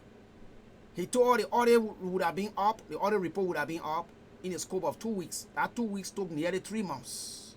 And when it came, they were able to sugarcoat some things, the window dress some things to protect Samuel Twe, because Samuel Twe is the confidant of George Weah. When George Weah gets ready, because he believes in spending off budget, which is very unprofessional. When he gets ready, when he gets ready, George Weah, I mean, when he gets ready, Twe give me 10 million. Was Samuel Twe implicated in the report? Yes, Twe was implicated. How Twe were implicated in the report? Twe were implicated because No. Are you not still satisfied? No. Listen now. Are you asking me how was he implicated? Yeah, but Twe is the who chairs the economic management team? Samuel Twe. Okay. Okay. Samuel Twe not patron. Okay. Well, let me say this to you. There's a team that's set up to go and investigate. Why can't you guys wait and see what happened? Look, my brother, I am telling you, wait, not waiting, the culture of impunity continues in Liberia. Not only from George Weah is just continuing what he met. The only worst part about it is that he is making it, he's expanding on it from bad to worse, because there is different from something being bad and something being worse. Okay, to the audience, I just posted Noah Zao number, both numbers in Liberia, and it's on there. 0886 350 857, and the second one is 0777 148 648. That's his number in Liberia. So if you want to get in touch, if you call it now, you won't get me until I get back to Liberia. States, so those of you who have stuff and you want to help and do something for the disabled community in Liberia, Noah Zao say he's trying to work on something. He's trying to put something together and trying to see whether he can do something back home. So the number is on the screen, and that is on the post. I just posted it on Facebook and YouTube. You can also call the number on there too. I just posted the number, so you can get in touch. Now that go back to the economy, the rate. I spoke to a couple of folks in Liberia, and they said the rate going up so high, and one thing we've been watching the rate, and another thing that we see. I spoke to somebody, they told me they got some ratchets coming on, and the city is like completely dirty. What's going on with that? What's your take? Because the Lrtn administration, I know the Lrtn administration, I was in Liberia, I visited Liberia. Yeah, things was not the way it is right now. But this government is very challenging. There are a lot of challenges they have. And looking at the trash and looking at everything, from my understanding, you guys, the guys from the Unity Party caused all the problem that's actually happening. That's going on. Look, I told you the Unity Party did not run a perfect administration. Okay. No government runs a perfect system. Yeah, but you guys being so hard on this government, I'm coming now. You know that they didn't create it. No, but you see, but you guys want that. You need to give me a chance. You want Let me lay my premise. You want things to happen overnight. This is like a tomorrow critical morning, everything should be in place. No, this is a critical era we've reached. Okay. So I wish you give me a chance. Let me follow, expand. Okay, go ahead. So the audience can really have a fair appreciation of where or what I'm driving at. Like I told you, we didn't run a perfect system in Liberia. I'm talking about the Unity Party. If you compare where the Unity Party, what the Unity Party inherited and what this government inherited, we inherited a complete broken system as compared to what this government inherited. When the Unity Party came, When the Unity Party government took over on January 16, 2006, we were not even admitted into the interstate system. When you read public administration, anyone who reads public administration will know what the interstate system is. We were cut off from the interstate system. Liberia was like a failed state. You could drive from Red Light to Broad Street in big ditches, a lot of potholes, and besides that, infrastructure, we were zero. Electricity, we had 0 megawatt. We were nowhere. Budget 80 million, national budget of a country, which I can just say is just around something like a high school budget here for the US or maybe your clinic. So we inherited all those challenges. We managed to restore the country image, the lost image of the country, back to the international community or the global community, and we were able to invest in infrastructure. So our first term, it was very challenging. We took a complete failed system, took over from the failed system, more than what the CDC took over from. Now, it was our second term. Things start to fall apart because the former president tried to listen to her son so much, Rawa Salib, and that was that was where actually things went wrong with the Unity Party regime, honestly speaking. But if compare that with the CDC, we took over a budget of 80 million. The CDC took over a budget of over 500 plus million. Now, we took over a zero percentage megawatt electricity. The CDC-led government took over a 126 megawatt electricity. But you have support including coming. You have support coming from all over the no, place. but then the question The that support was coming from all over the place. But look at the CDC government the question should be defeated asked. everything. No, listen. The question. Credibility is gone. No, that's not true. The question. Everything was No, defeated.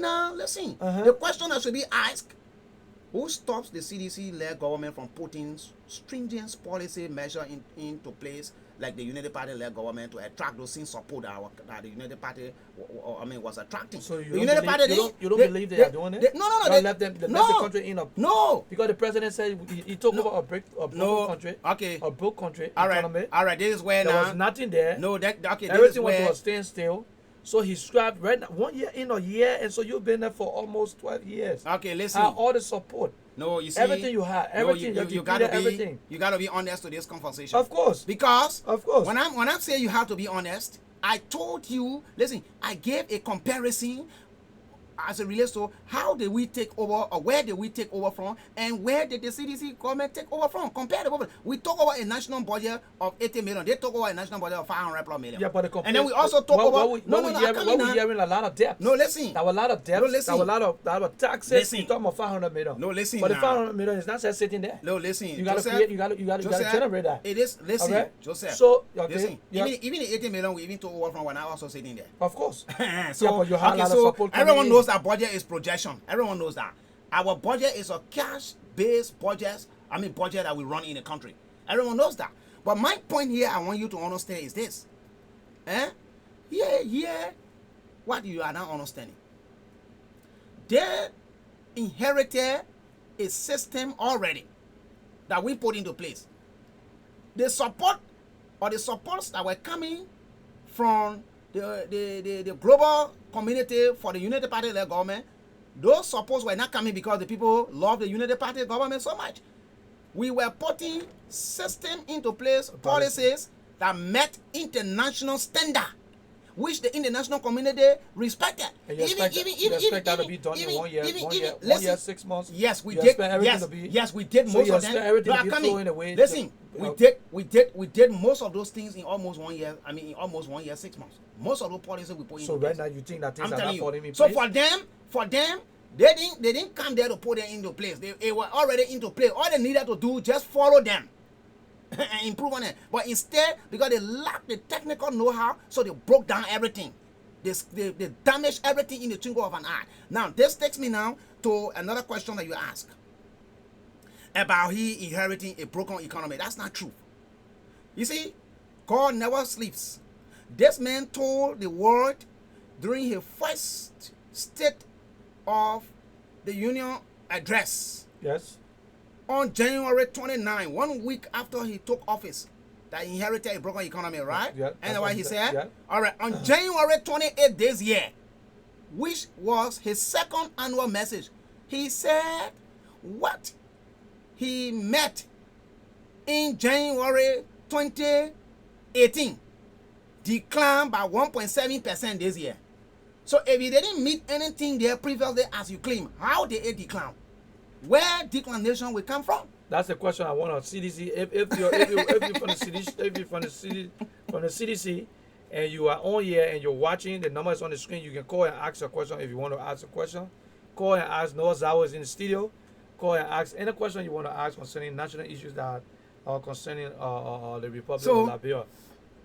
Coming with the exchange rate, the economy, they didn't create that. They inherited it, honestly speaking.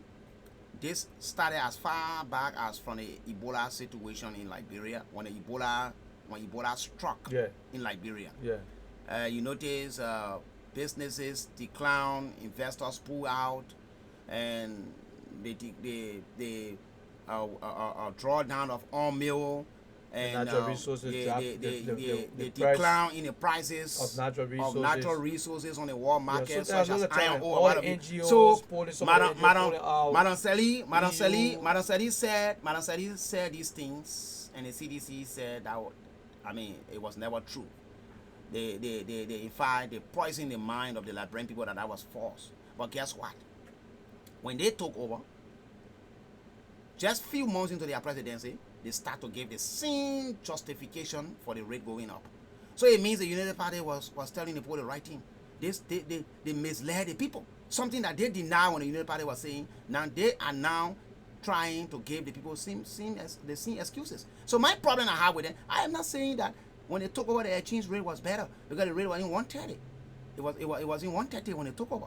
So my point with them is that when they took over, what we expected them to do, the technical know-how that the Unity Party never had, that the claim that the Unity Party never had, that they have, we expect them to put those measures into place to bring the exchange rate down. Because not to give the people, not to give the people the same excuses the Unity Party led government was giving. So you say they don't have the technical know-how right now? That's what you're saying? If they had the technical know-how, the rate wouldn't even have been beyond 200 now. And the rate will reach 300. But you think if you had Unity Party that are going to take the rate down, because you just said Unity Party was there. No, listen. Unity Party was there and the rate was going up. Yes. If the Unity just all the challenges. Yeah, listen. And what caused the rate to go up? Yeah, listen. All right. If we had a Unity Party there, if the Unity Party has succeeded itself, but now things would have been, mechanism would have been put into place. I can tell you, the rate would have come down. Okay, so let's say you guessing. You getting me? Because I'm not guessing because they created the problem. No, listen. They created the problem. Listen. And now they left. Yeah, listen. Okay. But when the CDC government came, they should have at least done their best to keep the rate within the range of 130. Then they would have a grant. People would have said, look, they did not create a medic. But you can't get a rate in 200 plus. You know the distance from 130 to 200 plus? So it's far. When the rate was in 130, a 25 kg bag of rice was sold for $1,850 to $1,875.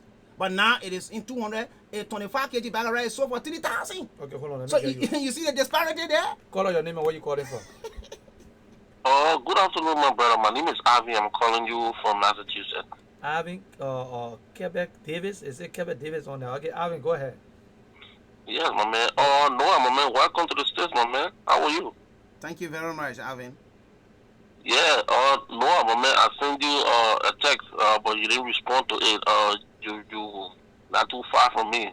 Anyway, just to go to the issue, man. Noah, let me tell you something, my brother. I challenge the citizens to come on your platform to defend themselves. They will never do it because they know they don't have nothing to say. So you from the Unity Party too? No, I think it's not a matter of where he's from. Yeah, it's not a matter of where he's from. I think let him speak his mind. Let's forget about which of the party. No, we want to be fair on here because you call and you just call, you talk to this guy. No, and let the man speak his mind. Okay, so I just want to just he to may let not the be from the audience, Unity Party, but he may have. But get him a chance to talk. Let him but, talk for himself. No, yes, but, go ahead. Okay. I'm not for any party. Okay. I'm not even allowed to vote. Okay, we just want to establish that. Go ahead.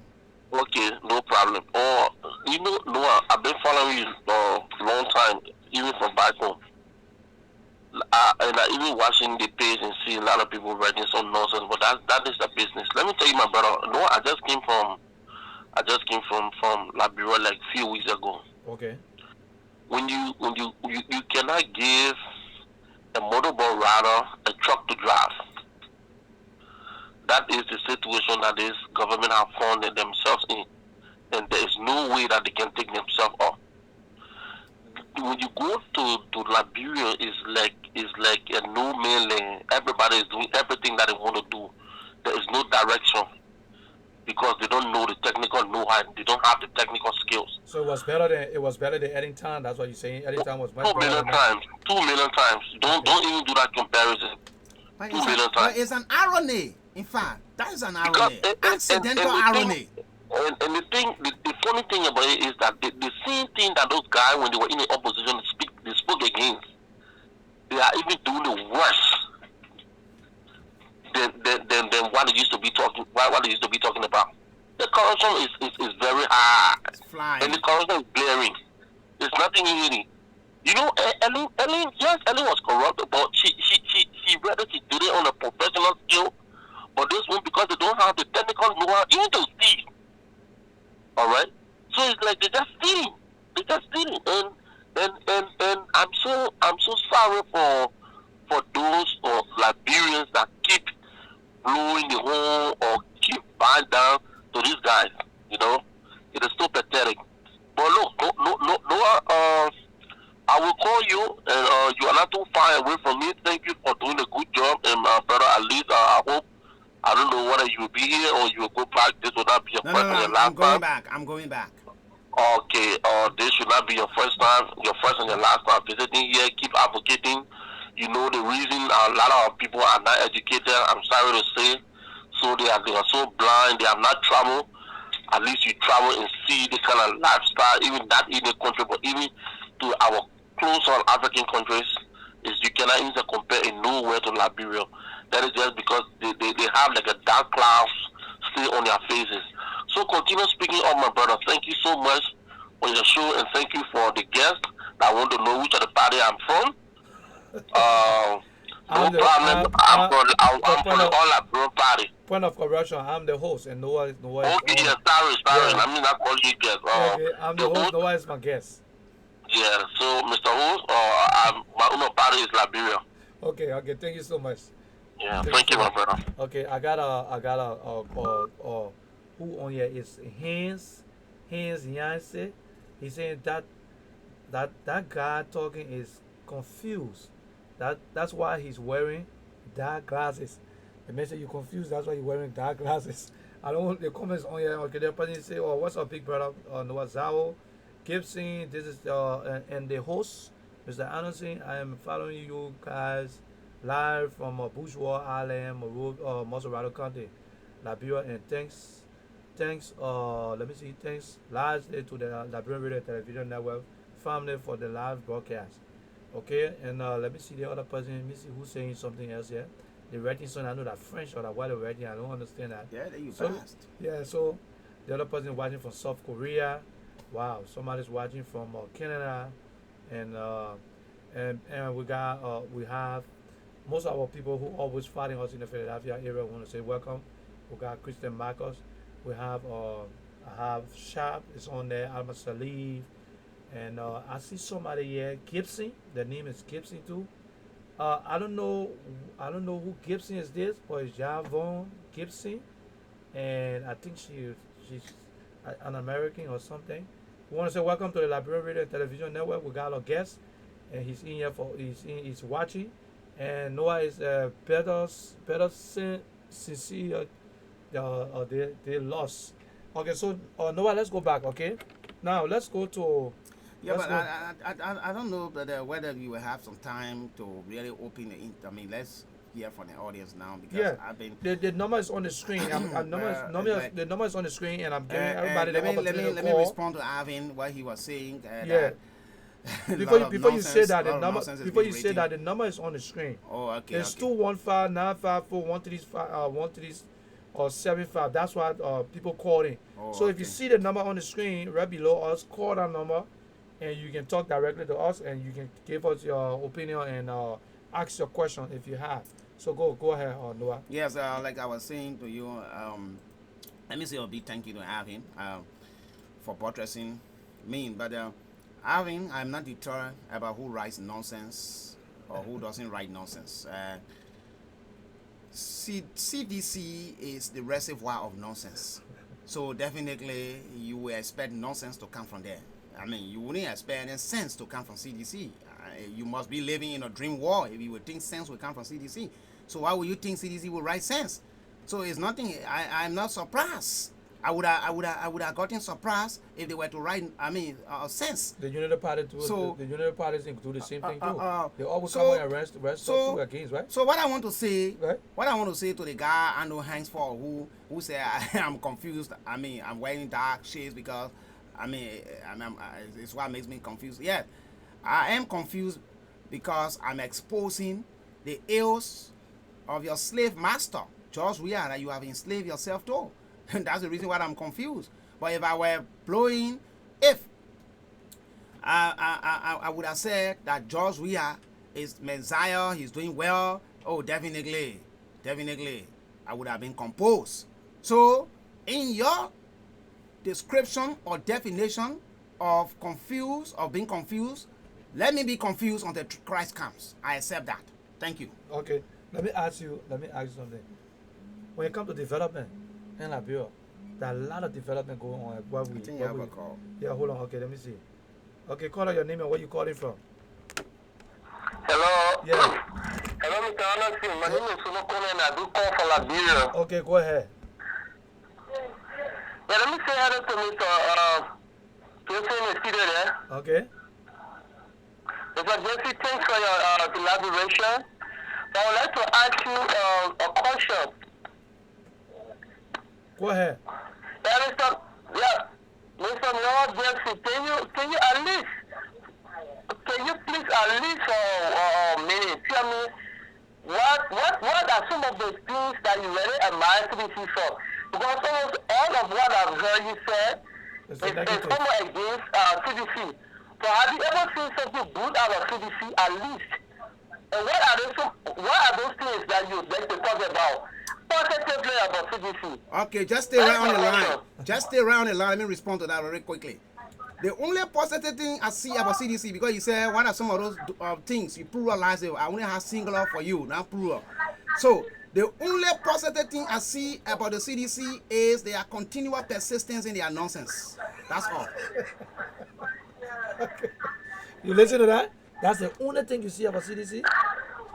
Huh? That's what I'm saying. Their commitment, their continuous commitment in their nonsense. That's all. So you don't see nothing about the road construction that's going on? No, he said in CDC. Okay. He didn't say the government, right? Okay, in CDC. Okay. The government. So except now he says CDC. I'm referring to the government. Oh no, CDC is not the government. No. Then you should have said the CDC. Okay, yeah, go ahead. So what are some of the good things you see? Okay, the CDC-led government. Yeah. Okay. Yeah, what are the good things that you really talk about the CDC-led government? Well, I think Mr. Jesse. No, but give me a chance now. Go ahead, Cora. Go ahead. The government, the CDC-led government. I'm talking about the CDC-led government now. Okay, go ahead. All right. Go ahead. The good thing I see about the CDC-led government, the little good, is to be able to continue on a past project. Even though good number of them they are deviating from the good ones they met, but at least they say the good one. You still talking about negative. You still talking about the other ones. At least to a very little extent, they've been able to a little good extent, they've been able to continue with some of the good works that the Unity Party government started, like the Somalia Dry Road, the right lane that they are on now. That agreement was signed 2017 March 14, and they came and they implementing that. Yes, like the 4-lane road from Coca-Cola factory to ERWA Junction to everything was signed by the government. Of course. There was nothing that was done by the CDC government. There was nothing that was done by them. No, for the fact that they continuing it, it's a good thing. Okay. It's a good thing to continue it. There was nothing that was put for. What about the military hospital that is coming up? What about the military hospital that is coming up? What about the market? Okay, I like the way. Wait. I like the way. What about the Lrtn Hold on now. I like free the way. college education. I come in. Hold on now. But the caller is still on the line. Yeah, so go ahead. Can you? Yeah, go ahead. Can we give the caller a chance to respond? Yeah, I will respond to all of these things you're talking about, free education and whatever. Now, the dual community role. That's why I said. Caller, we'll have to let you go because we have another call coming. Another call going to come in. Okay. He's going to answer your question. He's going to answer your question. All right. Yeah, go ahead. Look, this is what I said. Okay, so boy and man say Noah is not being real yet. Come again? Somebody saying you're not being real yet. Of course, I will never be real. I will never be real. You think so I will be real? So all the success and everything that's coming up, and you still saying that there's nothing they're not doing. No, I think you're getting it wrong. Okay, they are not. I said for continuing on. Okay, yeah, those things. Okay. Those projects that they met. For continuing those projects, that's a good thing. That's the only good thing you say. Yes. So So that's why I'm asking you. So the But that's what I said. Yes. The Mediterranean hospital that is coming up. Has it? You said you didn't say that has It's come coming up. It's coming you up. You said that you didn't say that has come up. You said it's coming up It's until coming it up. comes. No, until it comes They up. don't come into the road. Until my The brother, people using my that brother, already. my brother. I Yeah. was coming America Free until I college arrived. education. Listen, I was Free coming. college education. Listen, I'm coming. Let me lay them down one by one. Uh-huh. I was coming America until I learned, until I touched the soil of America. I was never in America. Of course. So So you said that it's coming up. You didn't Okay. say that has come up. So until it's still in progress. And in the first place, that military hospital you're talking about, if we want to be more honest, the president's personal project has even gone faster than the national project of the country. Is that the kind of commendation you want But me you to can't give? compare the president had the president's a rich guy. He had his money before. He had $80 million. He had the money. So we're not talking about. We're talking about what the president did. I mean, leave So that. so Leave that. so you don't see anything. President Trump here has been a very successful businessman before he became president. Okay. And every Americans But saw we his was investment. successful too. Every American. We was a successful man before he became president. He was successful. He was successful. Before No, he become president. Football success, right? He had money. He was rich. Yeah. He was rich. He had money, right? Yeah. What did we see? What did we see? What the tangibles? We have property in New York. Yeah. We have property in Florida. My man. We have good bank account. Yeah. How much? From what they say, according to the election, we have $80-something million. He worth $80-something million. All right, go to the National Election Commission website. All the 20 presidential candidates of 2017 declare their assets. Go check that. Okay, I'm going to check that out. Yeah, go check there. Whether you see 87 million. If you see 87 million, then I join CDC. You're John CDC? Yeah, I will join CDC. Okay, to the audience. Go there. The number is on the screen. We want you to call that number. 215-954-1375. Can you call that number and say, and I see people throwing the stuff here, some people angry and some people loving you, some people liking you. I don't know what to say. But that is it. Yeah, I think those that liking are all United Party people. No, those on the United Party are okay, telling you, say, yeah, they're happy what you're saying. Okay, those are hating me. Those are hating me are all seditions. Yeah, okay. So we're saying that there's people saying that you're not being fair. Yeah, but I will never be fair because I'm exposing. Right. I will never never be be good things that are happening. No, that's true. The good things. So what you would say about the free college education? You don't have any people across the country not paying school fee right now. No, but find out whether it is even functioning. That's the thing. You see, let me tell you this. As a student of public administration, no. Service no, listen. and all of Man, no, I don't like how you conduct it. No, listen. If you bring these points, give me chance. Let me further expound. Okay, Let people. Yes. Yeah, give me chance. All right. Let me tell you the free college education you're talking about. Okay. Liberians in that country are good. Liberians in that country are just people. Everything will always look new to them because they are not a good researcher. Good number of them.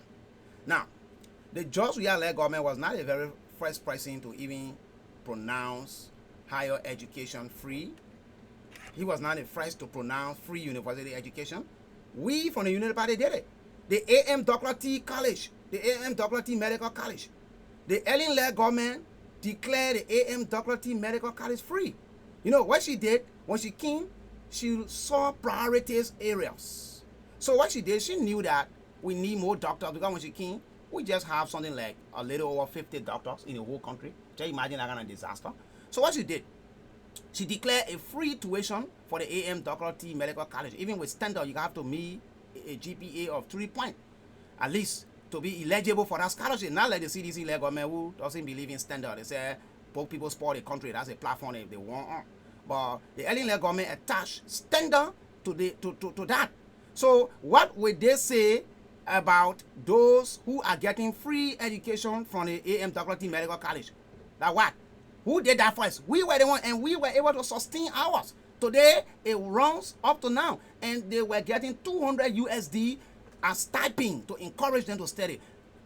Even now, it doesn't even come on time as they were coming during the Unity Party regime because the economy has completely collapsed under the George Weah failed regime. Now, coming to the UL.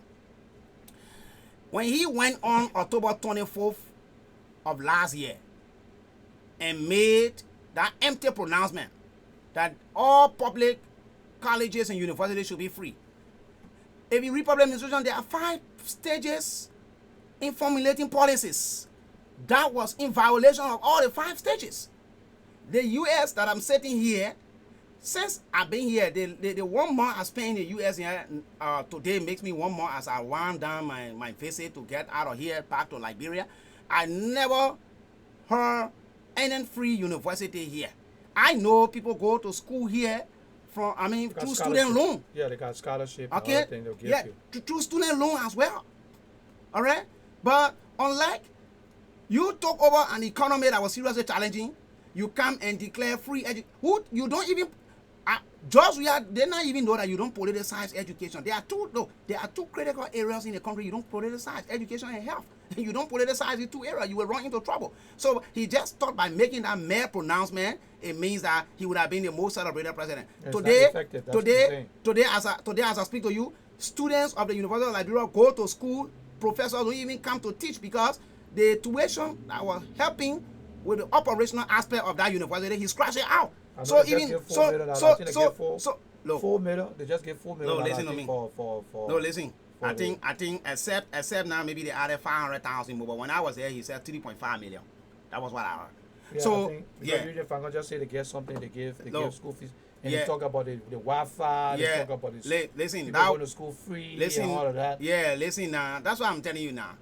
There were many issues on that campus than just tuition. The only state university in Africa, if I stand to be corrected, that does not have access to internet connectivity. You left that. Laboratory, no modern laboratory. Libraries, you go there, you find outdated books. You didn't solve no problem. You even go in the laboratory, as I was saying, in this modern time, people still carry copper for experiment in the University of Liberia laboratory. All of those things were left undone. You talk about free tuition, which you cannot even sustain. The Lrtn University in Maryland County, most of the foreign instructors have left. Most of them have left because he cannot sustain, he cannot fund the so-called free tuition declaration. So is that what people should celebrate about? Yeah. Okay, let me ask you something more. When it comes to the protests, the last protests that took place in Liberia, were you disappointed? Yes, little bit. I was disappointed. And, my disappointment. Why were you disappointed? My disappointment was the people leaving the street. We were not to leave the street. Okay. Yeah, that was my greatest disappointment. We were not to leave the street. And I think the one that is coming, we want to be. We will insist that the people stay on the street. And so you're gonna be part of it. And, because you say they want to come in. So you're gonna be part of it. I can't wait to return home. I'm telling you, I am going home. The only thing, my flight schedule changed. I should have left from here next week, Saturday, but I will leave maybe in 3 days. Let's say 5 days. Within 4 days. Yeah, 4 days within the previous time. Above the previous time, I extended a little bit, so I'm not leaving on the 21st again. But let me say this. Now, before you say that, the protest, I got Chia Wilson. Wilson here say that talk show host is a liar. we was not a millionaire before becoming president. Well, that's what we got from the news, and I want to put that on the Chia, don't hold this again. The talk show host, no Wi-Fi just on plain, campus.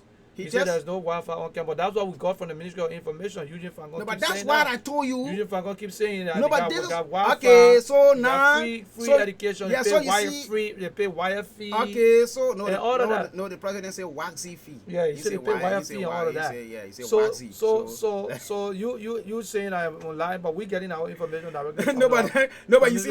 So you see. So I think I'm being vindicated here.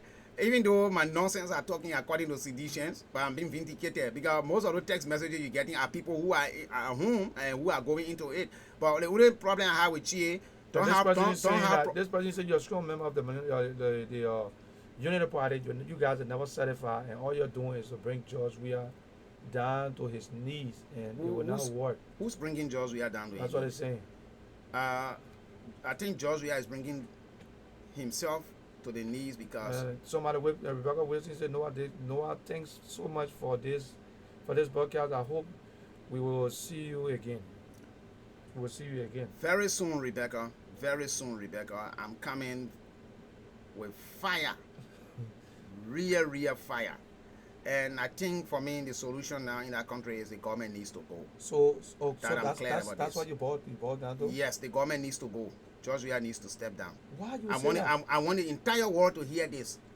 Why I should say this? The last protest you had was No, not no, the protest you no, had. no. It's not Listen. to beg the president to leave. No, the protest was about And him the next making protest, demands. what I heard again, Ain't you're getting not me? trying to make, you're not trying No, to tell Joe we have no, to that's leave. my, listen, this is my candid opinion. I'm speaking as Noah Zawu Gibson. As individual. I'm not speaking as COP, C-O-P. Yeah. I'm not speaking as Council of Petra. I'm speaking as Noah Zawu Gibson. George And Weah you needs, resort to George Weah leaving. George Weah needs to go. That's Why- the only solution why- into why that George country. Weah will leave? He needs That's to the go last because alternative? he needs to go because he's not the proper face of the country. Yeah, but let me ask you The something. country, listen, see the country image now among its community of nations. But Noah, let me ask you Liberia something. has retrogressed so badly. Everybody's saying that this guy is not popular. The people don't like him. There are a lot going on, this going on.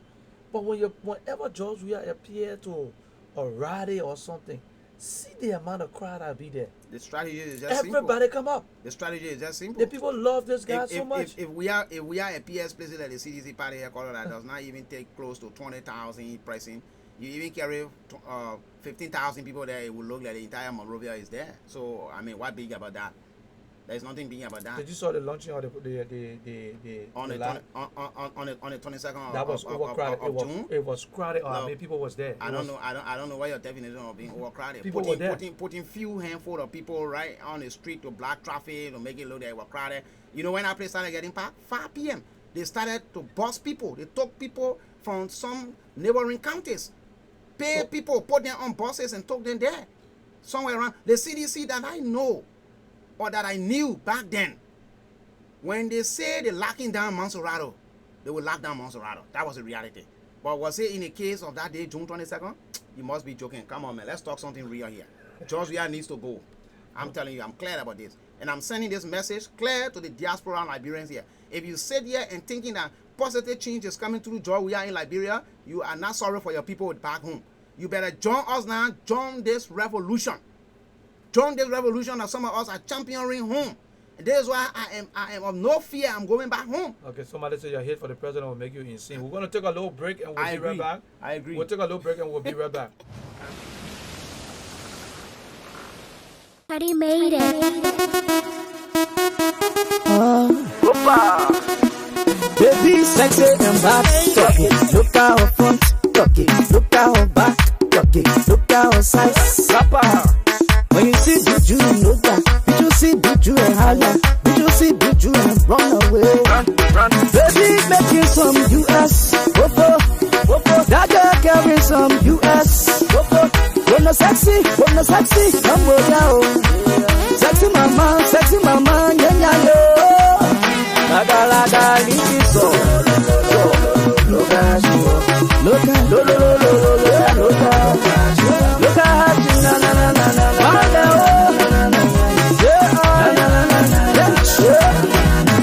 Oh, back on the chest on the play on the dance stand. On yeah, you will get with colors. And I will get with colors. You will respect. Capital B. You will respect. My you in the money child. You will respect. You carry 10, oh, 10. You will respect. 10, oh, 10.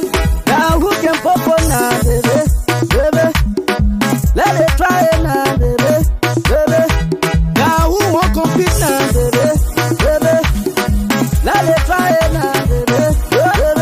Okay, look at her back. Okay, look at her front. Okay, look at her waist. Okay, look at her hips. Baby, from out of my okay. Someday she let go be in G. Someday she let go be in dress. Someday she let go be in set. Red, white and blue. International beauty, international body, international baby, international business. They get too expensive, I'm more too attractive, and I'm more too productive. You will respect, capital B. You will respect, my you in the money child. You will respect, you carry them all over them. You will respect them all over them. Now who can pop on now, baby? na, baby, baby. Now who won't challenge us, baby, baby? Now they try na, baby, baby. Talk it, look at her back. Talk it, look at her front. Talk it, look at her waist. Talk it, look at her hips. Baby, fun out of my talk it. Hidaya, oh, talk it, hidaya, oh, talk it, hidaya, oh, talk it. Man, you are beautiful. Oh, you're beautiful. So you are beautiful. Oh, baby, you tell it. Oh, you're beautiful. Man, you are beautiful. Oh,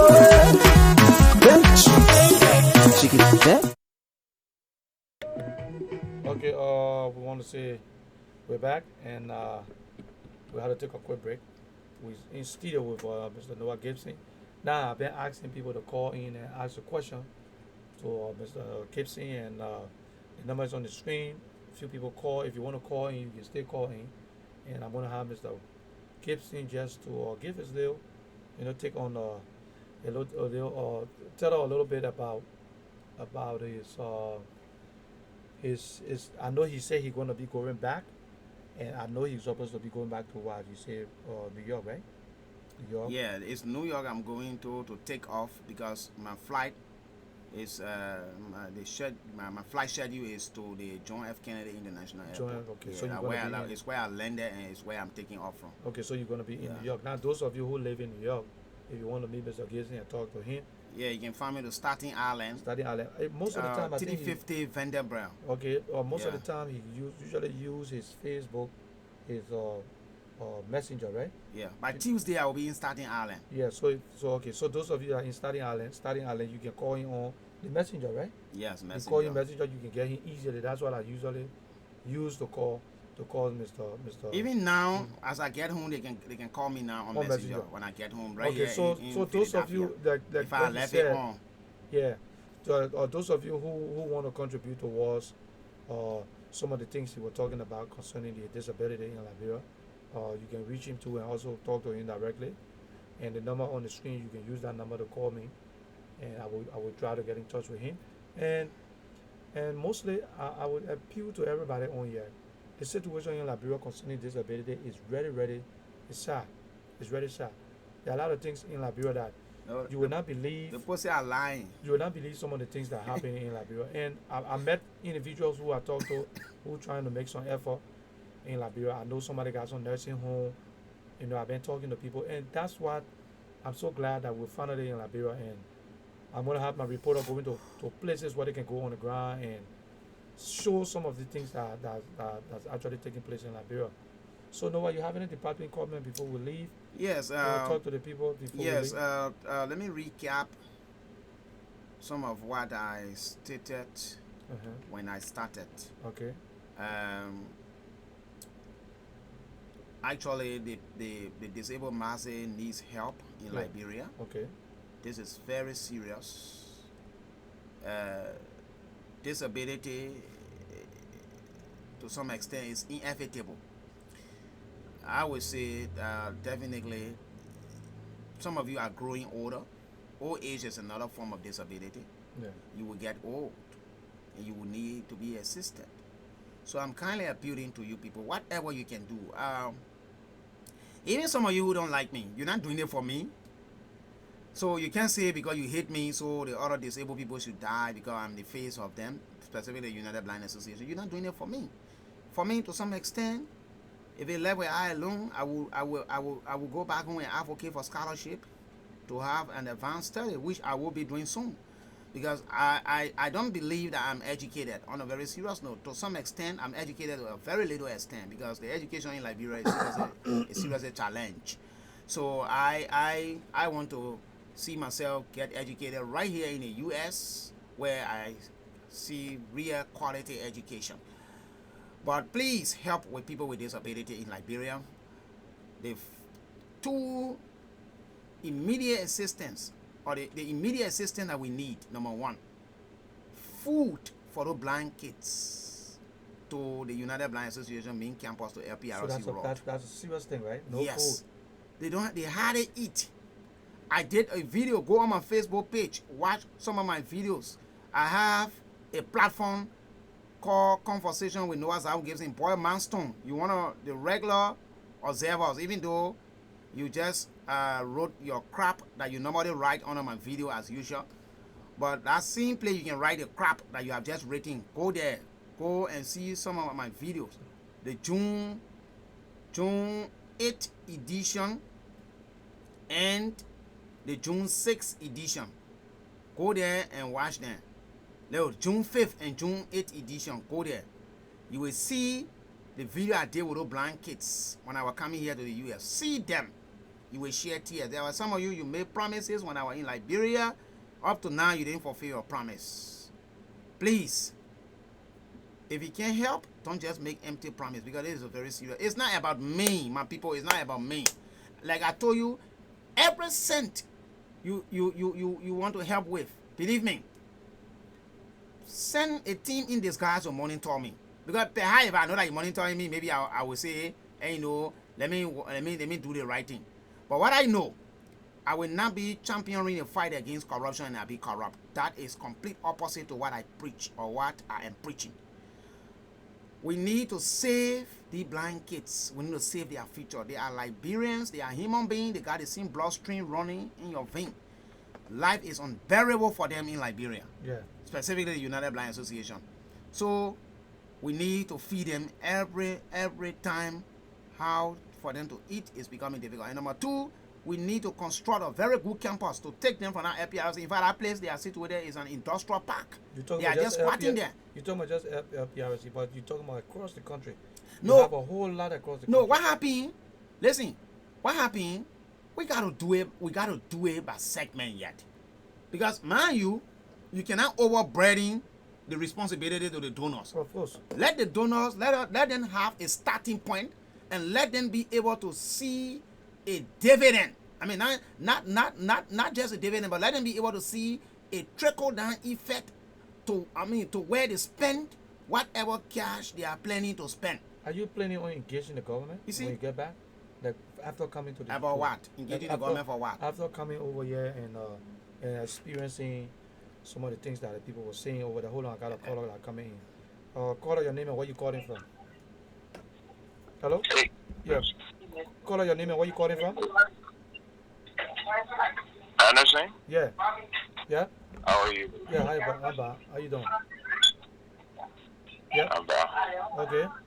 You calling to contribute to the show? Yep. Okay, go ahead. That just me just clear from my mind. I just Okay. Okay. I'm Noah Zau Gibson. Yeah, no. Hold on 1 second. We got another call. Okay. I just recognize the face. Okay, hold on 1 second, my brother. Hold on 1 second. Hello? Yeah, call your name. Where you calling from?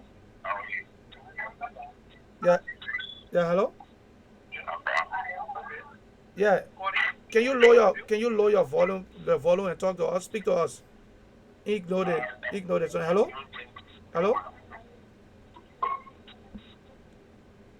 Okay, hello? Yeah, caller, hello? Hello? Yeah, go ahead. The other callers. Mr. Gibson, how you doing? Yeah, I'm okay. This is Cummins, Evangelist Gerald Cummins. Oh, okay. Yeah, Oh, Cummins. yes. Back in the days from Radio Sarafina, later on Love FM. Yes. You got staunch retentive memory. Yeah. My man, you need to come by with that caravan train, my man. One of these days, but you've been doing extremely well. Now, I'm keep turning to a group on the scene. I think they're around the Chikisu Factory. Yeah, they are the one I'm talking about. In fact, hey, look, the God we serve is a very good God. He's one of my witnesses. In fact, he's been one of the contributors. He's been doing very, very well. I sorry that I didn't even, you will not recall all of the good, but I didn't really mean to be that way in not remembering what you've done. Yes, that's the people that you sometimes help. Okay. Yes, they are the one I'm talking about. Okay. Okay.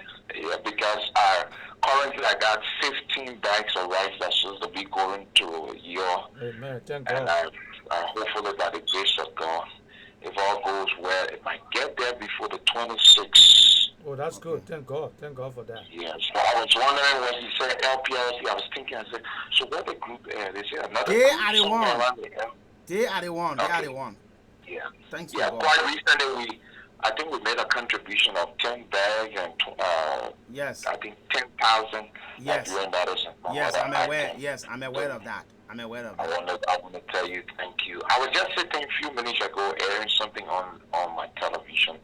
And for some reason, the voice kept telling me go on Facebook.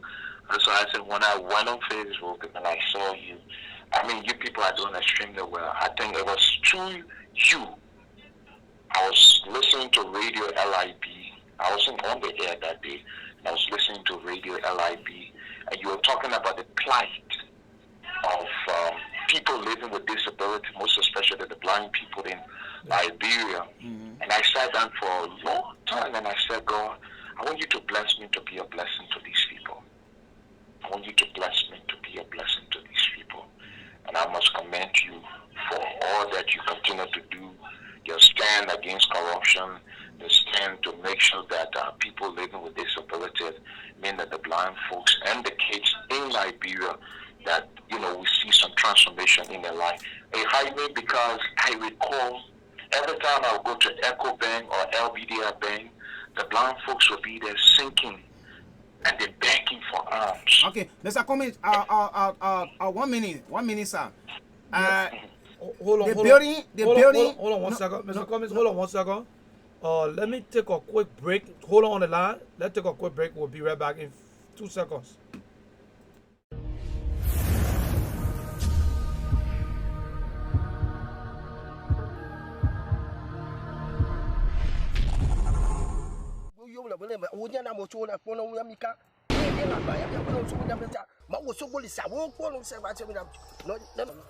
Hello. Pick up your shoe before you get struck by the thunders. Sorry. You are in the house of Mawu Patopa Osogolisa. There is no fear. So my son, what can I do for you today in my shrine? Lrtn know plenty. I want for them to be arrested. I want for them to go to jail. I want for them to be deported. I want for plenty bad things to happen to them. I want to hear bad news when they want to get out in the morning. Yeah. Yeah. Keep up on the beat. Yeah, yeah, yeah. Yeah, yeah, yeah. Yeah, yeah, yeah. T12 on the beat. If you want, yeah, my bad news. You and I, yeah, oh. Yeah, oh, yeah. If you want, yeah, my bad news. You and I, yeah, oh. Yeah, oh, mama. God forbid, Baba thing. God forbid, Baba thing. God forbid, Baba thing, yeah. Baba thing, yeah. God forbid, Baba thing. God forbid, Baba thing. God forbid, Baba thing, yeah. If you don't want to see me, you must close your eyes. Ready the best. If you don't want to see me, you must close your eyes. But say, oh mama, enemies of progress. They don't want to see you shine. See you shine, mama. Enemies of progress. They don't want to see. Okay, sorry, we had to take a quick break. So you can see, we had a call that were coming in. Yeah, Mr. Cummings was talking about so you can a lot see of good things that you can see confirmation. Just look. Yeah. You see, the God we serve is honest. Nova, we have your number, so when you go back, we're going to be in touch with you. I will not come here and just make up stories. Yeah. And you're talking about the place the kids sleeping. You say where they sleeping if the place is. It's very deplorable. Very deplorable. Okay. It's very deplorable. Wow. You cannot even stand or even turn around in a place easily. Okay, we want to send a special shout out to Mr. Cummings, who is doing a screaming away. No. He just called. I just forgot to make mention of him, but to admit he been very, very instrumental. So you actually have Liberians here that are very helping the yes, he been very instrumental. Okay. You hear the man say he get 15 bags of rice that is ready now to come.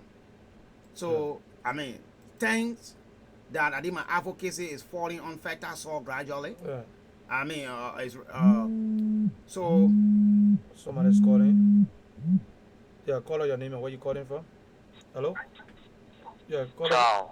Oh, Charles. Okay, go ahead, Charles. Yeah, go ahead, Charles. Yeah, I've been watching your program, but the problem that I'm having is everything that you guys are talking about is not a bad idea. Your guest on your program.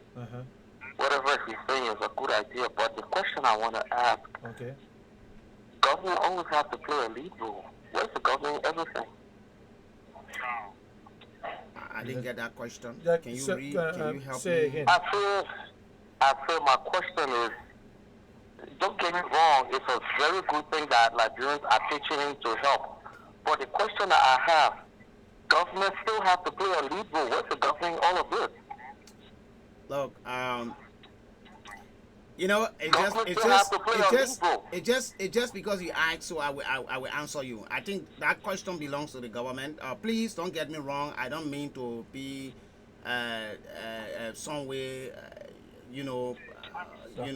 sarcastic, to you, which I will not do because you sound very professional and I have so much respect for you. I don't have to know you before I respect you. But that question belongs to the government because they need to know their responsibility. I don't think they need to be told their responsibility. I mean, you're absolutely right, because the country is 47,000 square miles, a whole lot of land. Why the government not creating jobs? That's the question. Same question we keep Why? asking. Why You should understand? you? Why? I mean, it's pathetic. Why you have a government that treats its own people like animals? Because, like, I have friends who even want to go back to contribute, but because the people suffering so much, everybody corrupt. Yeah. So even if people go back home and even try to invest, they charge you so much money just to get your stuff for free food, and people end up losing stuff. Yeah, a lot of people giving up. You see, that's what I'm saying. So why the government is not playing a lead role? And just to add what our brother said, you understand? I mean, I don't have the power to tell we have to step down, but the truth is, if he's not doing the will of the people, the reason he was elected. No, don't say. No, excuse me. Let me correct you. Don't take away your authority. How will you say you don't have the power? The power is inherent in you, according to Article 1 of the Constitution. You have the power to tell him to step down. You do. The Constitution gave you that power as a Liberian. Not because you are in a diaspora. Anything happens in Liberia, it affects you indirectly. You got people there. Absolutely. You got people there. They borrow you every now and then. If you were remitting $200 there before, you are now quadrupling that amount, which also affects your income here as well. Yeah, you pay a lot of bills so much. You go through a lot of challenges. Yeah. So don't say you don't have the power to tell him to step down. You do. You do. No, and I understand what you're saying, but you see, it's so sad. You listen to all these different talk shows, and you have people who support this man. Yeah. And the supporters stay there. I listen to them. You understand? And they have no general reason. Because my thing is, most of them connected to people who either work in the government and stuff like that. And it's just all about speeding. Besides that. And no, not to cut you off. And you would think that as Liberians will surpass her because the Congo people came and did the same thing. You know what I'm saying? Maybe in the Congo, I would say the Congo people came, did the same thing. What happened? You know what I'm saying? Their kids was executed. Samuel Doe came and did the same thing. What happened? We went through a bloody genocide. You understand? So why is the same cycle still being repeated? That's the thing I don't get. Yes. Why? That's why now we need a radical approach to break that cycle. That is the reason why you here in the diaspora, you should not sit and fold your hand. You should be able to join us that are on the front line. Even if you cannot come physically, your support, your moral support or whatever support can be there, and you can rally around here through one front. You can rally. I mean, that's why you got the Lrtn Association here. Of course, everybody will not be on your side here, which even call himself as enemy. So who are we to not have enemy? But the fact of the matter, you don't have to leave it with we alone. You need to join the fight. Don't sit down and fold your hand. There will be a change. And this change is coming only when we are more determined. Let me tell you, we are in the majority, but we don't realize that we're in the majority because we don't want to be more aggressive and determined with the change. That's the problem. It's true. You're absolutely right. Because, it's sad, that in the 21st century, and something with this weird guy, like I was reading something about him. Weir was one of the most disciplined players when he played in Europe. Yeah. Why is this same guy who was the most disciplined player that played in Europe, why is he behaving like that? Because he was one of the white men? No, the thing because is... the white man was... No, that's how I look at it, because if you were under the white man and you are the most disciplined, what makes it different now that you're president? No, but that's the question. No, the difference is, that's a big difference. The difference there is, he was under the white man, under a different profession. Soccer is different from handling an entire country. That should be carried. That should be carried to the next. I mean, you carry something with you. If you discipline, human being, that doesn't take away the dynamism of human being. You know. But, so he's just telling you that he was not really disciplined. He was just being pretentious at the time. That's what I mean. Exactly, because he was under the white man leadership. So that was pretense. So now you governing your own black people. If you turn that and you treat them like animals? Yeah, because he was being pretentious. That's the answer. Because anything you mean is something that will be embedded in you. Okay, so well, Carter, thank you for calling, and we appreciate your call. And to the audience, we want to say, Noah Zao, thank you for coming on. Thank you for coming. Let me give him a parting comment. Yeah, give your parting comment. Thank you for coming, and we appreciate it so much. I mean, I call you. You never hesitated, and you just came on, and we hope to see if we can have you on, maybe, maybe tomorrow, or tomorrow, and I will let the audience know. I'll probably put something on there to let them know if you're gonna come on tomorrow, by the grace and help of God. So get your parting comment. I mean, so let me say this to you, on behalf of the Lrtn Radio and Television Network, the whole team, the whole entire team, we're going at the same time. People calling in. Yeah. Hello, Mr. Cummins. Yeah, you're live. Hello. Yeah, Mr. Cummins, you're live. Yes, sir. I think I was saying something earlier on about the deplorable condition of the building that the blind kids live in. Yeah. And like I said to him off air, I don't know I've not seen the building. I'm from that area, not far from I live in the aluminum factory community in the township, Darkness area there. Probably, maybe I've seen that building before, but just passed by it. But here's the interesting thing. The people in our country who want to be leaders, or who have tried over the years, and so can bear me witness, who have tried over the years in our country, when it comes to people living with disability in our country, they're off their radar. Yeah. But I said that, They're off their radar. Even if you look at the different parties' manifesto, even go back to read the PRS document of Madam Salih's government, the PRS document.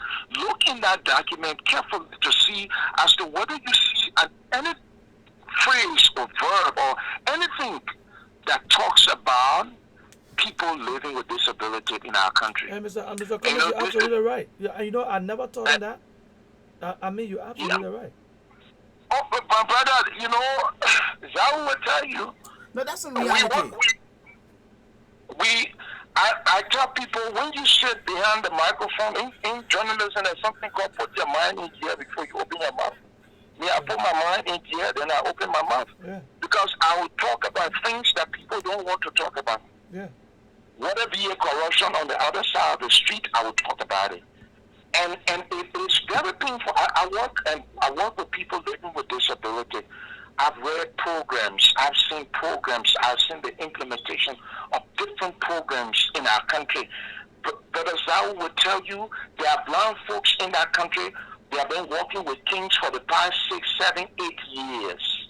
The same king in their hand, over and over. Look at the condition of the blind folks. The people will go in the street with one Maya business, plastic bag, and they will sing from morning to evening. But check out all, including this current government, including the previous government, including all of the political leaders. Listen